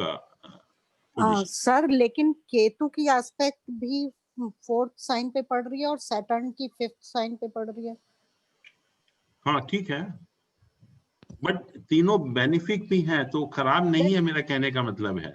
इसमें हमें स्ट्रेंथ नहीं देखनी चाहिए, जो मेलेफिक प्लैनेट है उसकी स्ट्रेंथ। मैं कहता हूँ कि चलो ठीक है, बेनिफिक की भी है मेलिफिक की भी है, तो it is balancing, it's not negative. This is what I am saying. I am not saying कि it's very very powerful, but it is not malefic जो आरूढ़ लग्न है, क्योंकि उसके ऊपर पॉजिटिव भी प्लैनेट तीनों का है, मेलिफिक का भी तीनों का है। तो it's not a bad position of आरूढ़ लग्न, it is okay from the point of view of progeny. खराब नहीं Will it कहेंगे। make any difference that Aruढ़ Lagna lord and 5th lord are sitting together? नहीं नहीं, उससे फर्क नहीं पड़ता। आरूढ़ लग्न Mars तो and Venus are नहीं नहीं नहीं, वो that we don't see actually. Uncle, I have a question. जी In the case of जब आपने बताया कि when meaning timing we have to see from D7. Right Timing के एस्पेक्ट में आरूढ़ लग्न का कोई कनेक्शन नहीं नहीं, है? कोई कनेक्शन नहीं है. आरूढ़ अच्छा. लगना is just to see the fertility of the female. Okay, got it. That's Thank all. Purpose is only that, nothing else. तो ये आपने देख लिया यहाँ पर कि आरूढ़ लग्न भी ठीक है, and this is also not bad actually, क्योंकि ये उपाच्य स्थान बन जाता है. उपाच्य स्थान में प्लैनेट होना, इसका लॉर्ड होना खराब नहीं है. और बट इधर वीनस पर केतु एंड केतु की ऑस्पेक्ट है एंड मंगल साथ में है, तो दो मेलेफिक प्लैनेट्स का इम्पैक्ट है वीनस पे, तो उससे कोई फर्क नहीं पड़ेगा? फर्क तो पड़ेगा, मैं ये नहीं कह रहा फर्क नहीं पड़ेगा, बट इतना खराब नहीं है प्रोजेनी पॉइंट ऑफ व्यू से. We have to see the combined influence. पहली चीज तो जैसे मैंने कहा कि त्रिकोण का लॉर्ड केंद्र में चला गया, is one of the best rajyoga. इतना जब बड़ा राजयोग बन जाता है तो नॉर्मल जो प्लैनेट की पोजीशन है वो मैटर नहीं करती है. और यहाँ पर उच्च का भी है Venus. It is making that योग जिसको हम कहते हैं मालव्य महापुरुष योग. तो दो योग बन रहे हैं यहाँ पर, एक पंच महापुरुष योग बन रहा है और दूसरा त्रिकोण का लॉर्ड केंद्र में चला गया. सच पावरफुल राजयोग दो. तो फिर ये मार्स और केतु क्या करेंगे? जब राजयोग बनते हैं तो normal position of the planet doesn't matter actually. इतने स्ट्रॉन्ग जब राजयोग बन जाते हैं यहाँ पर.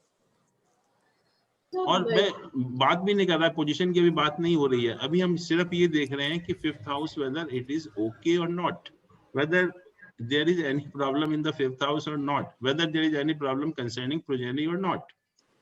तो हमें कोई ऐसी बड़ी बात नजर, आप चलो जो भी आप कह लो, बट there is nothing serious की progeny जो डिनाई हो रहा है इस केस में.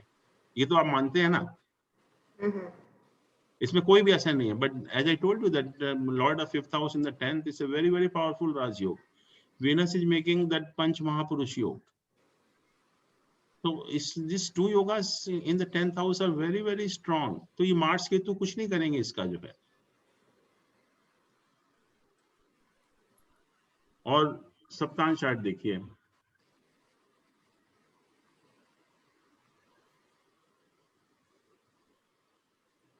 What is the position of सप्ताह chart? Mercury in its own sign, sir. Lagna is very strong. Lagna is strong. लग्ना इज वेरी स्ट्रॉन्ग. मरकरी है और वीनस जुपिटर इसके इधर उधर है, तो लग्ना इज वेरी स्ट्रॉन्ग. इसमें कोई डाउट नहीं है आपका. राइट. जुपिटर की क्या पोजीशन है? केंद्र का लॉर्ड होके वो 12th हाउस में बैठा है, तो ट्रिक हाउस में बैठा हुआ है सन के साथ. Jupiter in the 12th house is not supposed to be a good position. Yeah. Jupiter in the 12th house is not a good position actually. Right. What about the position of moon here? Debilitated है sir Scorpio में. Mars के राहु के और साथ दोनों malefic हैं, राहु और सन. Debilitate हो गया. डेबिलिटेटेड भी है.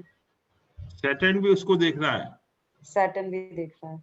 सैटर्न और मार्स भी उसके साथ ही में बैठा हुआ है. सारे मेलेफिक देख रहे हैं सर. All malefics. एक भी ऐसा malefic नहीं है which doesn't have an association with this moon. Moon itself is a debilitated planet here. So what does it mean when I told you that if moon is too afflicted in the Saptansh chart, then motherhood is denied to the female. So in spite of everything being okay, she has been denied motherhood actually. She cannot bear the child actually. Because she has one kidney. अभी जो बात कर रहे थे आप Venus afflicted है Mars and Ketu से, वो उसका रिजल्ट है. और दूसरा ये है कि somehow that uterus and kidneys they are connected, and doctor said that she cannot bear the child actually. In case she bear, then the kidney will also get affected, and she is having only one kidney. So she had a child through surrogacy actually, क्योंकि motherhood is denied here Saptansh chart में. It's a very very clear indication because moon is too afflicted in this case. Sir एक छोटा सा question है, can I ask? हाँ बिल्कुल पूछिए आप. सर इनकी I am a little out of context question पूछ रही हूँ. इनकी रश्मि किरण मुझे 40.6 दिख रही है, which is supposed to be the Mahasamragyi kind of a She's figure. not an ordinary female. Is it? पर इनकी नंबर तो बहुत हाई है और इनकी किडनी मेडिकल इश्यूज इतने ज्यादा हैं. She must have undergone a lot of mental stress अगर उनको बेबी चाहिए और उनको इतना मेडिकल इश्यूज हो नहीं रहे हैं कि देखिए, उनकी surrogate- सप्ताह chart doesn't indicate mental strength. पहली चीज तो आप इसको भूल जाइए. नहीं, मैं तो जनरल बात कर रही हूँ कि अगर किसी की बच्चा नहीं हो रहा है लाइफ में तो उसको कितना मेंटल स्ट्रेस होगा.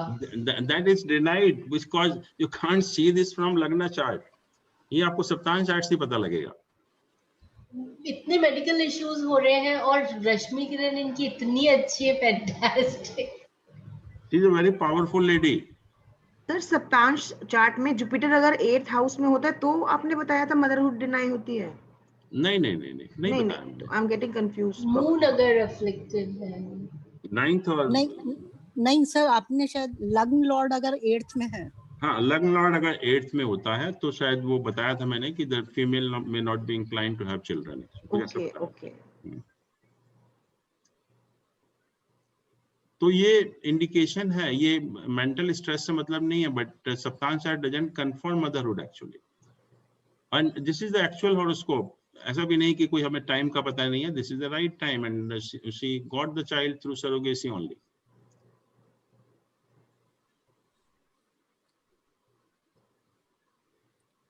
सर लेकिन हमें ना ये ना प्रेडिक्ट करना आ नहीं रहा है. क्या नहीं आ रहा बताइए. हाँ सर, मैं अपना दूं, आप उसमें प्रेडिक्ट करके समझाएं, क्योंकि मुझे तो अपने में लग ही नहीं रहा कि कुछ है. बताइए, आप अपना बताइए उसमें क्या है. सर एक टाइमिंग का भी एग्जांपल ले सकते हैं. जैसे हाँ, भी ये जिया टाइमिंग का तो हुआ जैसे केतु जुपिटर और केतु विनस का पीरियड आपने देखा. Let's say in other case also. मैं एक दूसरा केस बताता हूँ.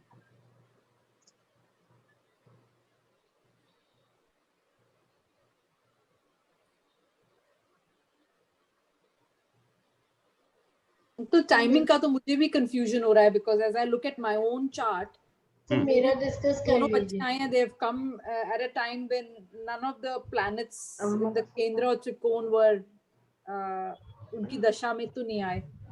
ऐसा हो ही नहीं सकता. आप टाइम बताइए, मैं बता सकता है. आते ही नहीं मेरे को बताओ कैसे उनका करूं. देख लीजिए, हाँ जी, पहले उनका देख लीजिए जो बता रही हैं. आई थिंक हाँ बताइए. हाँ सर, 10 सितंबर आवाज नहीं आ रही आपकी. 1974. 10 सितंबर 1974. हाँ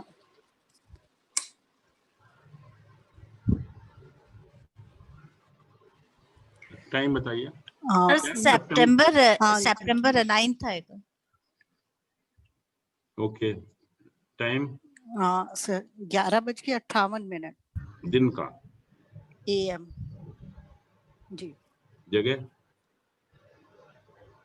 प्लेस. गाजियाबाद. गाजियाबाद. ओके.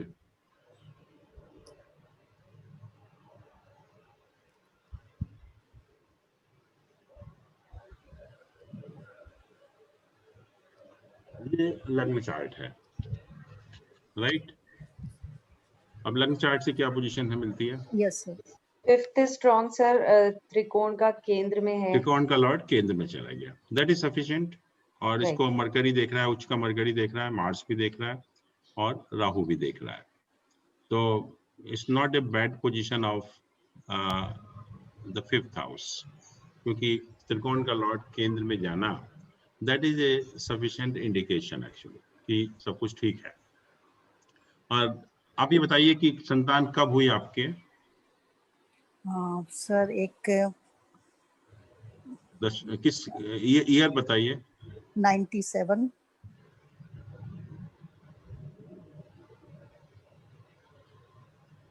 चलिए,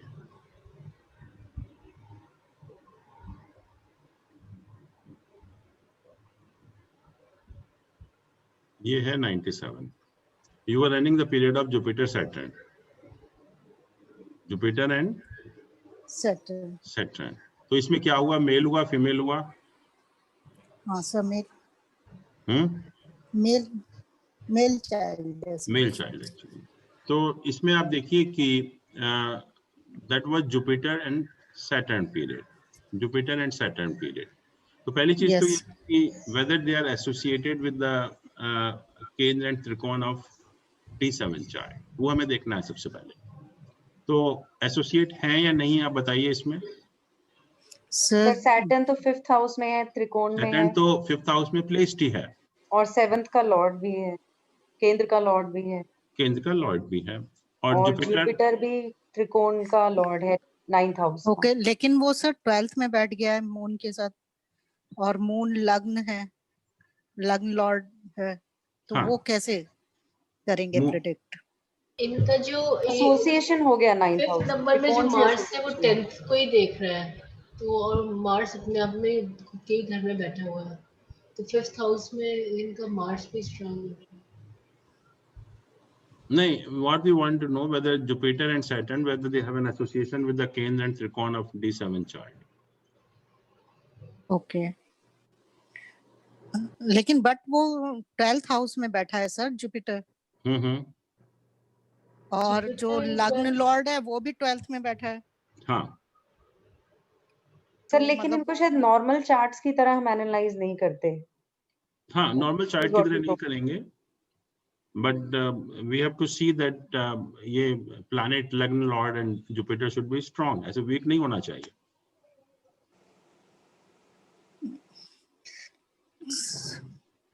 मतलब मुझे समझ ही नहीं आ रहा है कि कैसे प्रिडिक्ट किया है। देखिए ये जो इनका जो असेंडेंट जो मून है वो इनका 12th हाउस में बैठा हुआ है, हाँ, तो इनका but- आरूढ़ लग्न जो है वो 12th है, 12th हाउस। आरूढ़ कहाँ से आ गया यहाँ पर? नहीं अच्छा, हम नहीं, ये सप्तम सप्तम देख रहे हैं, हम लग्न नहीं देख रहे हैं, राइट, सॉरी। हाँ। It is with all benefic planet, इन दोनों के साथ बेनिफिक प्लैनेट है। जुपिटर और मर्क्यूरी दोनों आजू बाजू में है। हाँ, दोनों बेनिफिक Okay. प्लैनेट है यहाँ पर। ओके, और जुपिटर को सर कैसे प्रिडिक्ट करेंगे 12th हाउस में? बिकॉज हम कह सकते हैं कि मून एंड जुपिटर का कॉम्बिनेशन है, इट इज विद द लग्ना लॉर्ड, सबसे इंपॉर्टेंट चीज तो ये है, and it is associated with the benefic planet only, not with any malefic planet. कोई भी मेलेफिक प्लैनेट का एसोसिएशन नहीं है। और सर इनका मार्स भी उच्च का है, तो वो भी बेनिफिक हो जाएगा। मार्स उच्च का है, वीनस अपने साइन का है, ओके और सर, जुपिटर जो है इस हाउस को देख भी रहा है, 4th हाउस को। और सर सैटर्न भी लगन को देख रहा है फिर? सैटर्न लगन को नहीं देख रहा, कहाँ देख रहा है? नहीं, अच्छा सन। तो ये दोनों प्लैनेट जुपिटर और सैटर्न है, ये दोनों के दोनों जो है ये इसको देख रहे हैं। अब क्वेश्चन है कि जुपिटर और सैटर्न में से कौन सा स्ट्रॉन्ग प्लैनेट है, हमें किसके रिजल्ट मिलेंगे इस दशा अंतरदशा में, जुपिटर और सैटर्न में से। तो स्ट्रेंथ आप देख सकते हैं, ये षटबल निकाला हुआ है। Yes sir.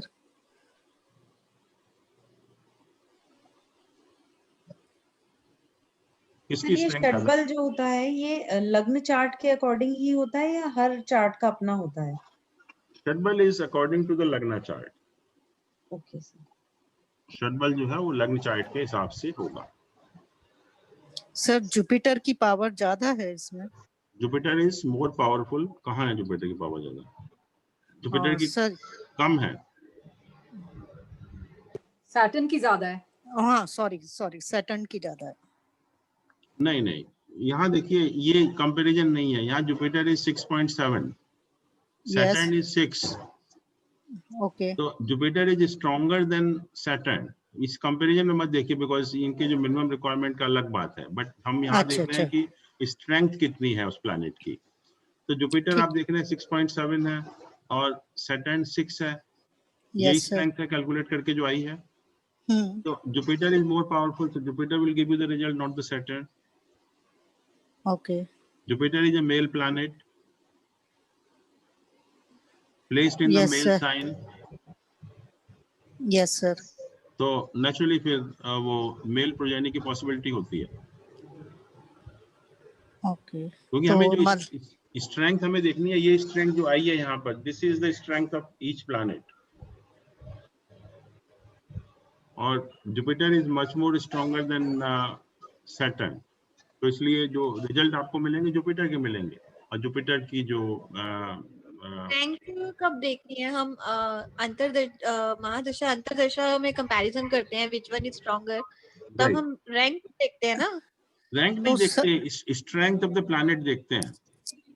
तो सर जो बेबी हुआ था वो तो जुपिटर और की महादशा में वीनस की अंतर्दशा चल रही थी तब हुआ।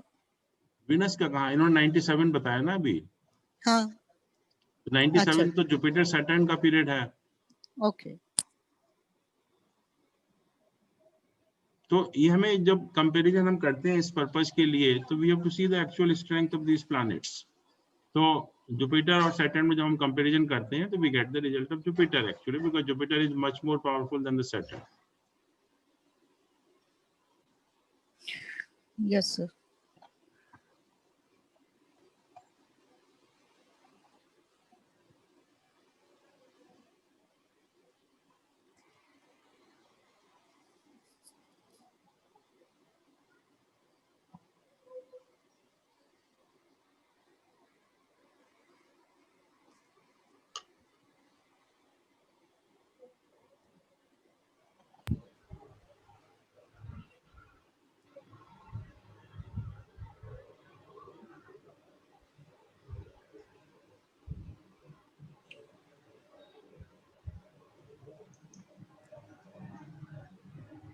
इसमें देखिए क्या पोजीशन है।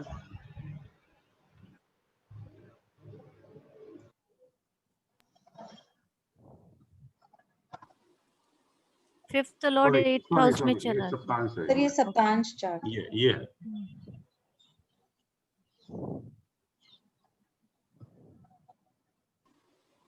से ये मेल है या फीमेल है? फीमेल है। अच्छा।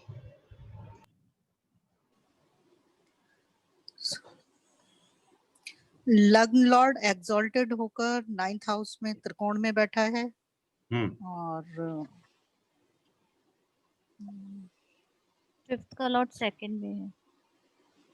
The sun is in the 9th house. 1, 2, 3, 4, 5, 6, 7, 8, 9. इनका जो सन है वो तो 5th हाउस में ही आरूढ़ लग्न आ रहा है इनका। अच्छा आरूढ़ लग्न निकाल रहे हैं क्या आप? ये है दिस इज द लग्ना, लॉर्ड इसका यहाँ पर है, तो इससे 9th पोजीशन देखेंगे हम। दिस इज द आरूढ़ लग्न, 5th में ही आ रहा है।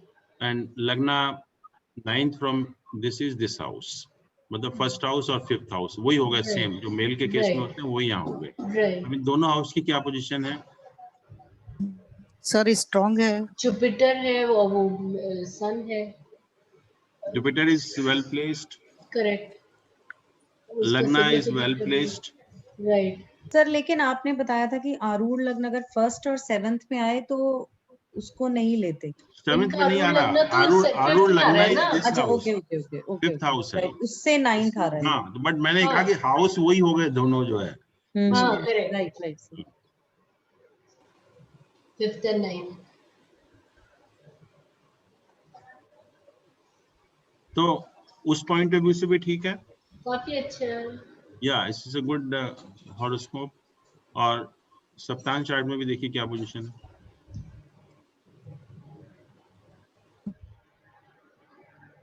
लग्न का लॉर्ड केंद्र में ही है सर, वीनस 4th हाउस में।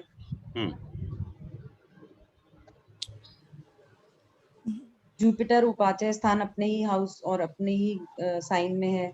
हाँ, तो तो वो भी जुपिटर इज अच्छा आल्सो है। वेल प्लेस्ड, तो अपने साइन में है, तो दोनों चीजें कंफर्म करती हैं, मेल चाइल्ड का भी और असेंडेंट का भी। और इसमें अगर हम देखें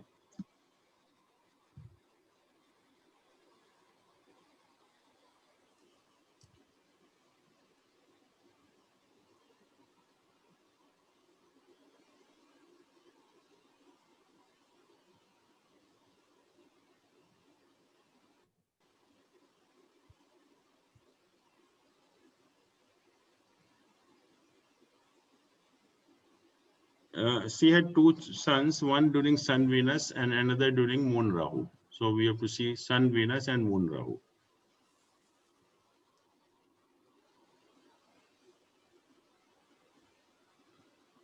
Sun Venus means 95 and उसके बाद फिर Moon Rahu का।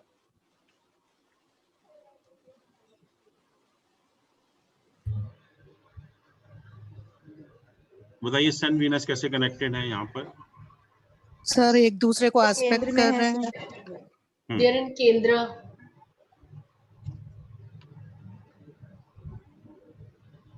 दे Ascendant आर इन द का केंद्र। वीनस लग्न का भी लॉर्ड है, केंद्र में हाँ, है। बट एक चीज आप देख रहे हैं कि Ascendant दोनों के दोनों फीमेल साइन में प्लेस्ड है। पहले इनकी स्ट्रेंथ हम देख लेते हैं, सन वीनस में से किसका रिजल्ट मिलेगा। It will give you better idea. Sun की स्ट्रेंथ 10.5 है और Wow. वीनस कितना है 7.2। It means sun is stronger, so you get the result of sun, right. और सन जो है यहाँ पर फीमेल साइन में है, जैसा हम लोग कहते चले आ रहे हैं कि सिंपल नहीं है हर planet male planet in the female sign. तो हमें प्लैनेट की स्ट्रेंथ देखनी पड़ेगी। और यहाँ आप क्या देख रहे हैं प्लैनेट की स्ट्रेंथ, सन कितना पावरफुल है, 10.5 से है। डबल है। और इवन अगर लग्न चार्ट में आप देखें, where is Sun, Sun is exalted, lagna lord in the 9th house. It cannot be a better position of sun than this। और सन के रिजल्ट हमें मिलने हैं यहाँ पर। तो सन का प्लेसमेंट डेफिनेटली, जो भले ही वो फीमेल साइन में है, but sun is very strong planet in this case. बहुत ही पावरफुल है चार्ट। हाँ, तो Very powerful, sir. It will give the result of Sun. अब दूसरा मैंने कहा मून वीनस के पीरियड में हुआ।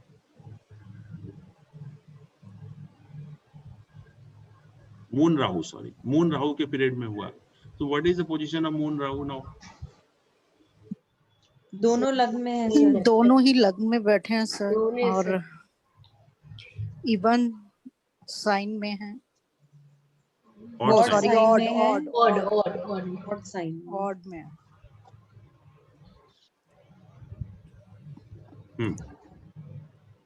लेकिन मून फीमेल है सर, और राहु मार्स और मून में से जो स्ट्रॉन्ग है उसके कैरेक्टरिस्टिक्स लेगा। एक मिनट, लेट अस सी, मैं भूल गया शायद, एक मिनट। मून राहु, ठीक है।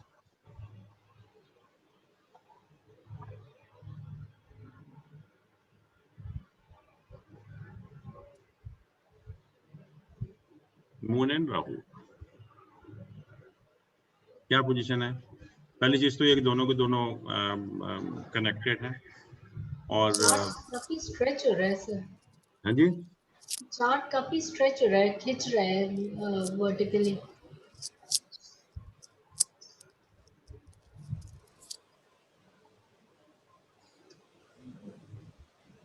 सर राहु को मेल समझेंगे या फीमेल समझा जाएगा? नहीं, राहु हमें किस प्लैनेट के रिजल्ट देगा इसके बेसिकली उसके ऊपर डिपेंड करता है, क्योंकि राहु के अपने रिजल्ट नहीं होते हैं एक्चुअली में। तो सर वहाँ पे तो मून और मार्स सर ये दोनों लग्न बैठे चार्ट हैं। है एक्चुअली। हाँ, ये लग्न चार्ट है। लग्न चार्ट में मैं चार्ट देख रहा हूँ कि Rahu will give the result of Venus. Right. Rahu will give the result of Venus, क्योंकि वीनस उसके साथ प्लेस्ड है, तो वीनस के रिजल्ट आपको मिलने चाहिए। तो तो ये सर हम female हो इसमें गया जैसे सर, वो female। सप्तांशा में वो मून और मार्स के साथ है, तो हम रिजल्ट लग्न चार्ट से देखेंगे राहु के या सप्तमांशा से? ये देखिए यहाँ पर, और अगर राहु न्यूट्रल प्लैनेट के साथ बैठा हुआ हो तब कैसे कंसिडर करेंगे उसे? हाँ जी, अगर राहु किसी न्यूट्रल प्लैनेट के साथ बैठा है, मर्क्यूरी के देखिए साथ, Rahu will give the result of Venus, यही तो देखा हमने अभी। हाँ नहीं, अगर वो मर्क्यूरी के साथ बैठा हुआ है तब नहीं कैसे नहीं, कंसिडर करेंगे? मरकरी के साथ कहाँ बैठा हुआ है? इसमें नहीं, जनरल पूछ रही हूँ क्वेश्चन। हाँ, अगर मरकरी के साथ ही बैठा हुआ है और कोई प्लैनेट नहीं है तो मरकरी के रिजल्ट देगा। और मर्क्यूरी तो न्यूट्रल प्लैनेट है ना, वो मेल है ना? नहीं, इस अच्छा, पर्पस उस के लिए, कंसिडर में मेल कंसिडर होता है, हाँ, राइट। उसको हम मेल कंसीडर, तो Rahu will give the result of Venus.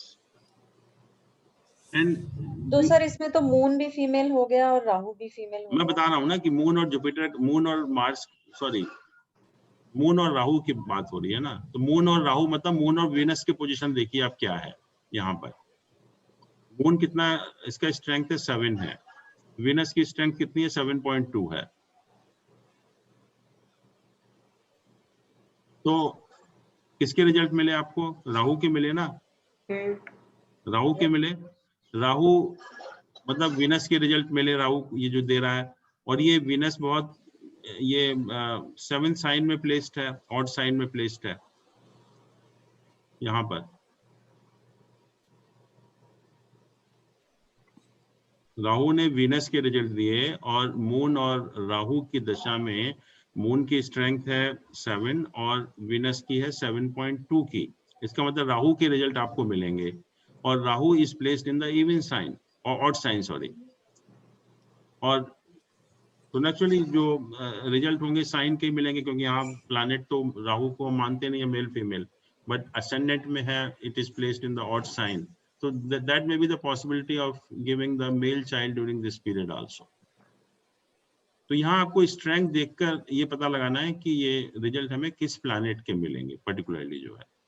नहीं सर, एक क्वेश्चन है कि जैसे ये ऑड साइन है, राहु इसमें बैठा है और राहु वीनस की उसमें उसने दिया, लेकिन वीनस तो एक फीमेल वो है। राहु वीनस में नहीं दिया, मून राहु में दिया। Moon Rahu, okay, Moon Rahu में दिया। तो ये हमारा सप्तांश चार्ट है। तो in case you have any question with this Saptamsa chart you can ask. Sir Saptamsa का तो नहीं है, लेकिन उससे अलग हटके एक क्वेश्चन है। हाँ पूछिए। सर मुझे ना मारक प्रेडिक्ट करना नहीं आ रहा है। सेकंड और सेवेंथ हाउस अगर मारक में रहते हैं, मतलब उसे किस तरीके से करें, मतलब समझ में नहीं आ रहा है। देखिए, जो पहली चीज तो यह है कि जो प्लैनेट वहां प्लेस्ड है दे बिकम वेरी स्ट्रॉन्ग मारक, और जो प्लैनेट उसको एस्पेक्ट करते हैं, और तीसरा उसका लॉर्ड, उन हाउसेस का लॉर्ड, तो ये सारे प्लैनेट आपके लिए मारक बन जाते हैं। सर ऐसे तो पूरी लाइफ ही उसी में ही निकल जाएगी, तो वो कैसे? नहीं, मारक का मतलब आप गलत समझ रहे हैं। मारक का मतलब ये नहीं कि मार देगा आपको। मारक इज कि it may have a bad effect on the health at that time, and वो भी आपको टाइम के हिसाब से देखना है कि दशा अंतर्दशा कैसी चल रही है। मारक डजंट मीन कि it will inflict death, actually it only spoils the health actually. ऐसे तो कितने प्लैनेट होंगे मारक, आपके ज्यादा नहीं होते। कोई भी हॉरोस्कोप आप देखिए, कितने मारक बनेंगे यहाँ पर। सॉरी, लग्न चार्ट। सर जैसे यहाँ सेवेंथ हाउस है, अगर इसमें कोई प्लेनेट बैठा है, सपोज करिए राहु केतु जुपिटर, मतलब कुछ भी बैठा है, हाँ, तो मारक बन जाएगा। मारक बन जाएगा। तो जब उसकी दशा चलेगी तो हेल्थ खराब होने की पॉसिबिलिटी है, बट हेल्थ तो खराब हमेशा तो नहीं होती। अगर मान लीजिए कि एज किसी की बहुत ज्यादा हो गई है, ऑलरेडी बीमार है बहुत ज्यादा, तो फिर डेथ होने की पॉसिबिलिटी भी होती है। बट नॉर्मल केस में अगर एज आपकी वैसी नहीं है या कोई प्रॉब्लम नहीं है, तो छोटी मोटी प्रॉब्लम होगी, खत्म हो जाएगी। इट डजंट मीन कि हर प्लैनेट आपको मारना शुरू कर देगा। जैसे यहाँ पर है ये जुपिटर केतु बना एक, तो और यहाँ कोई प्लैनेट नहीं है, तो इसके Lord mercury and Saturn also, तो दे आल्सो बिकम मारक प्लैनेट्स।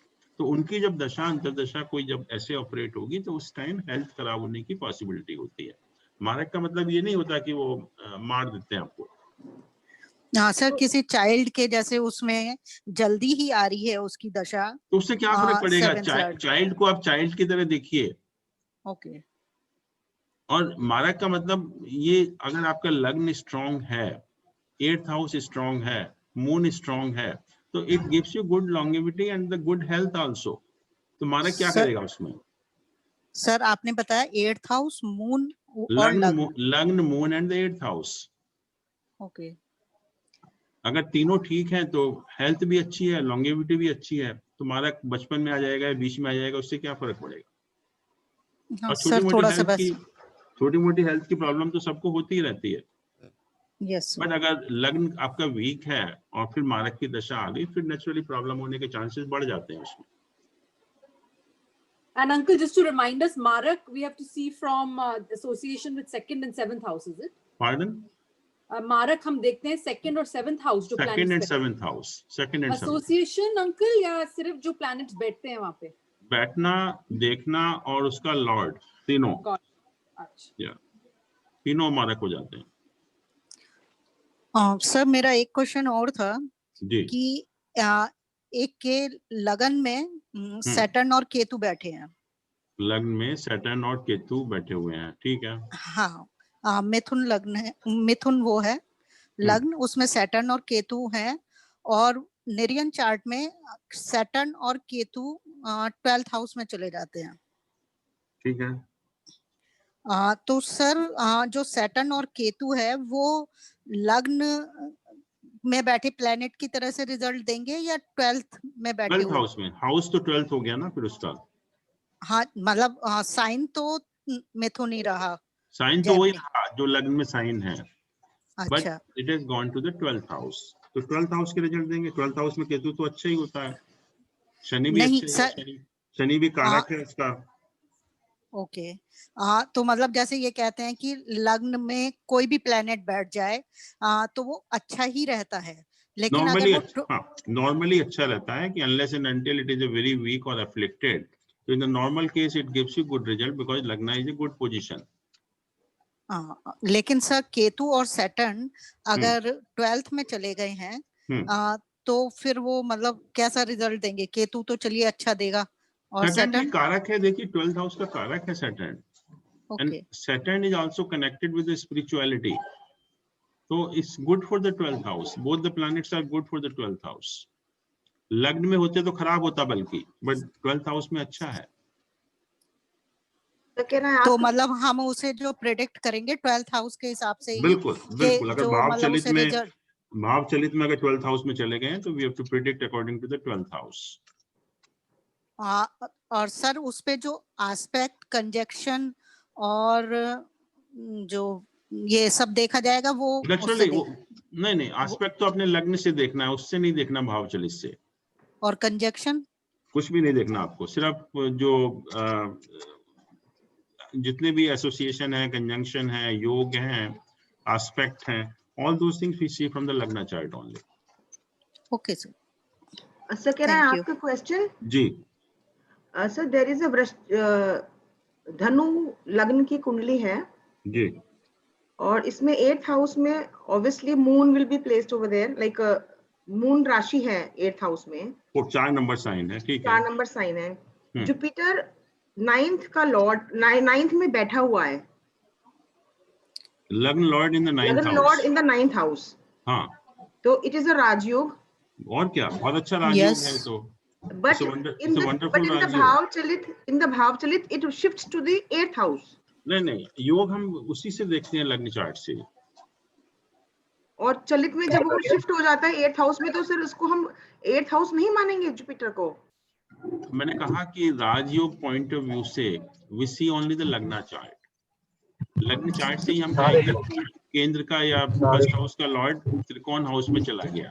ओके, बट सर ये तो बड़ी कंफ्यूजन वाली स्थिति नहीं हो गई है कि हम जो मतलब रिजल्ट लेंगे तो 8th हाउस के लेंगे और योग के रिजल्ट लेंगे तो 9th हाउस से लेंगे। जो देखिए तो योग वगैरह किसके ऊपर डिपेंड है? लग्न हाउस पे, they are basically depend on the position of the planet in the zodiac, not in the house. भाव चलित तो हम सिर्फ हाउस के पॉइंट ऑफ व्यू से देखते हैं कि कौन से भाव में है planet. It has nothing to do with योग and aspect and other things. Okay, अगर सर हम भाव चलित भी देखते हैं तो जुपिटर यदि 8th हाउस में जाता है तो फिर वो उच्च का हो जाता है।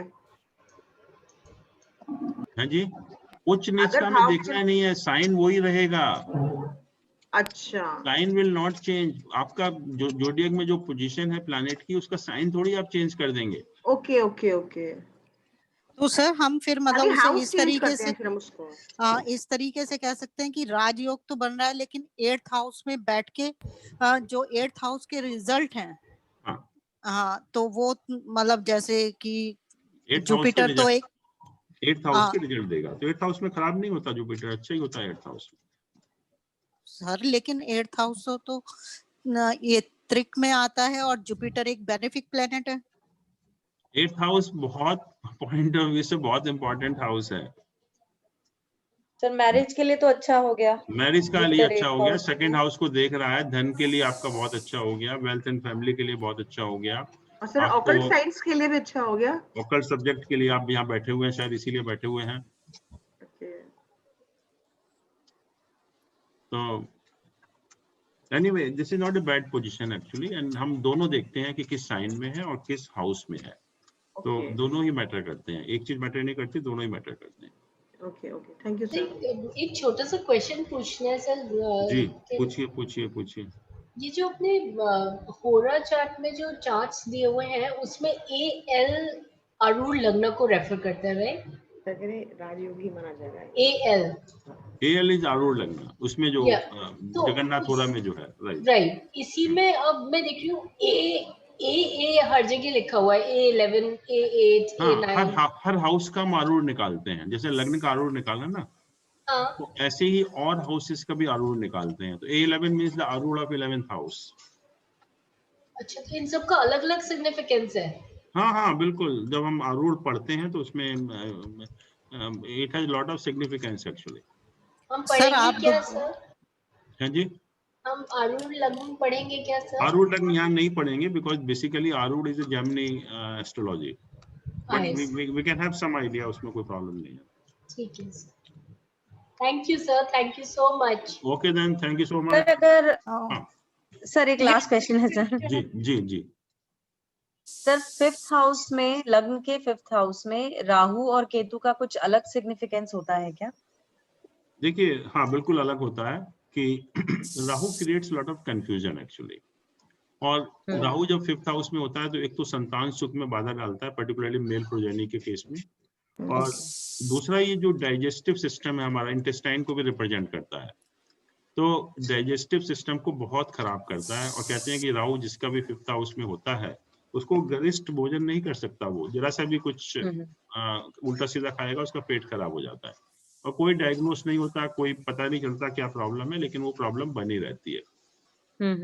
तो उस पॉइंट ऑफ व्यू से खराब है। But Ketu is a planet of, एक क्रिएटिविटी भी कर सकता है, और जैसे डेप्थ में जाता है तो 5th house is also connected with the intelligence and creativity also, तो ये हायर एजुकेशन से भी कनेक्टेड है, तो उस मामले में अच्छा भी हो सकता है केतु इन द 5th हाउस।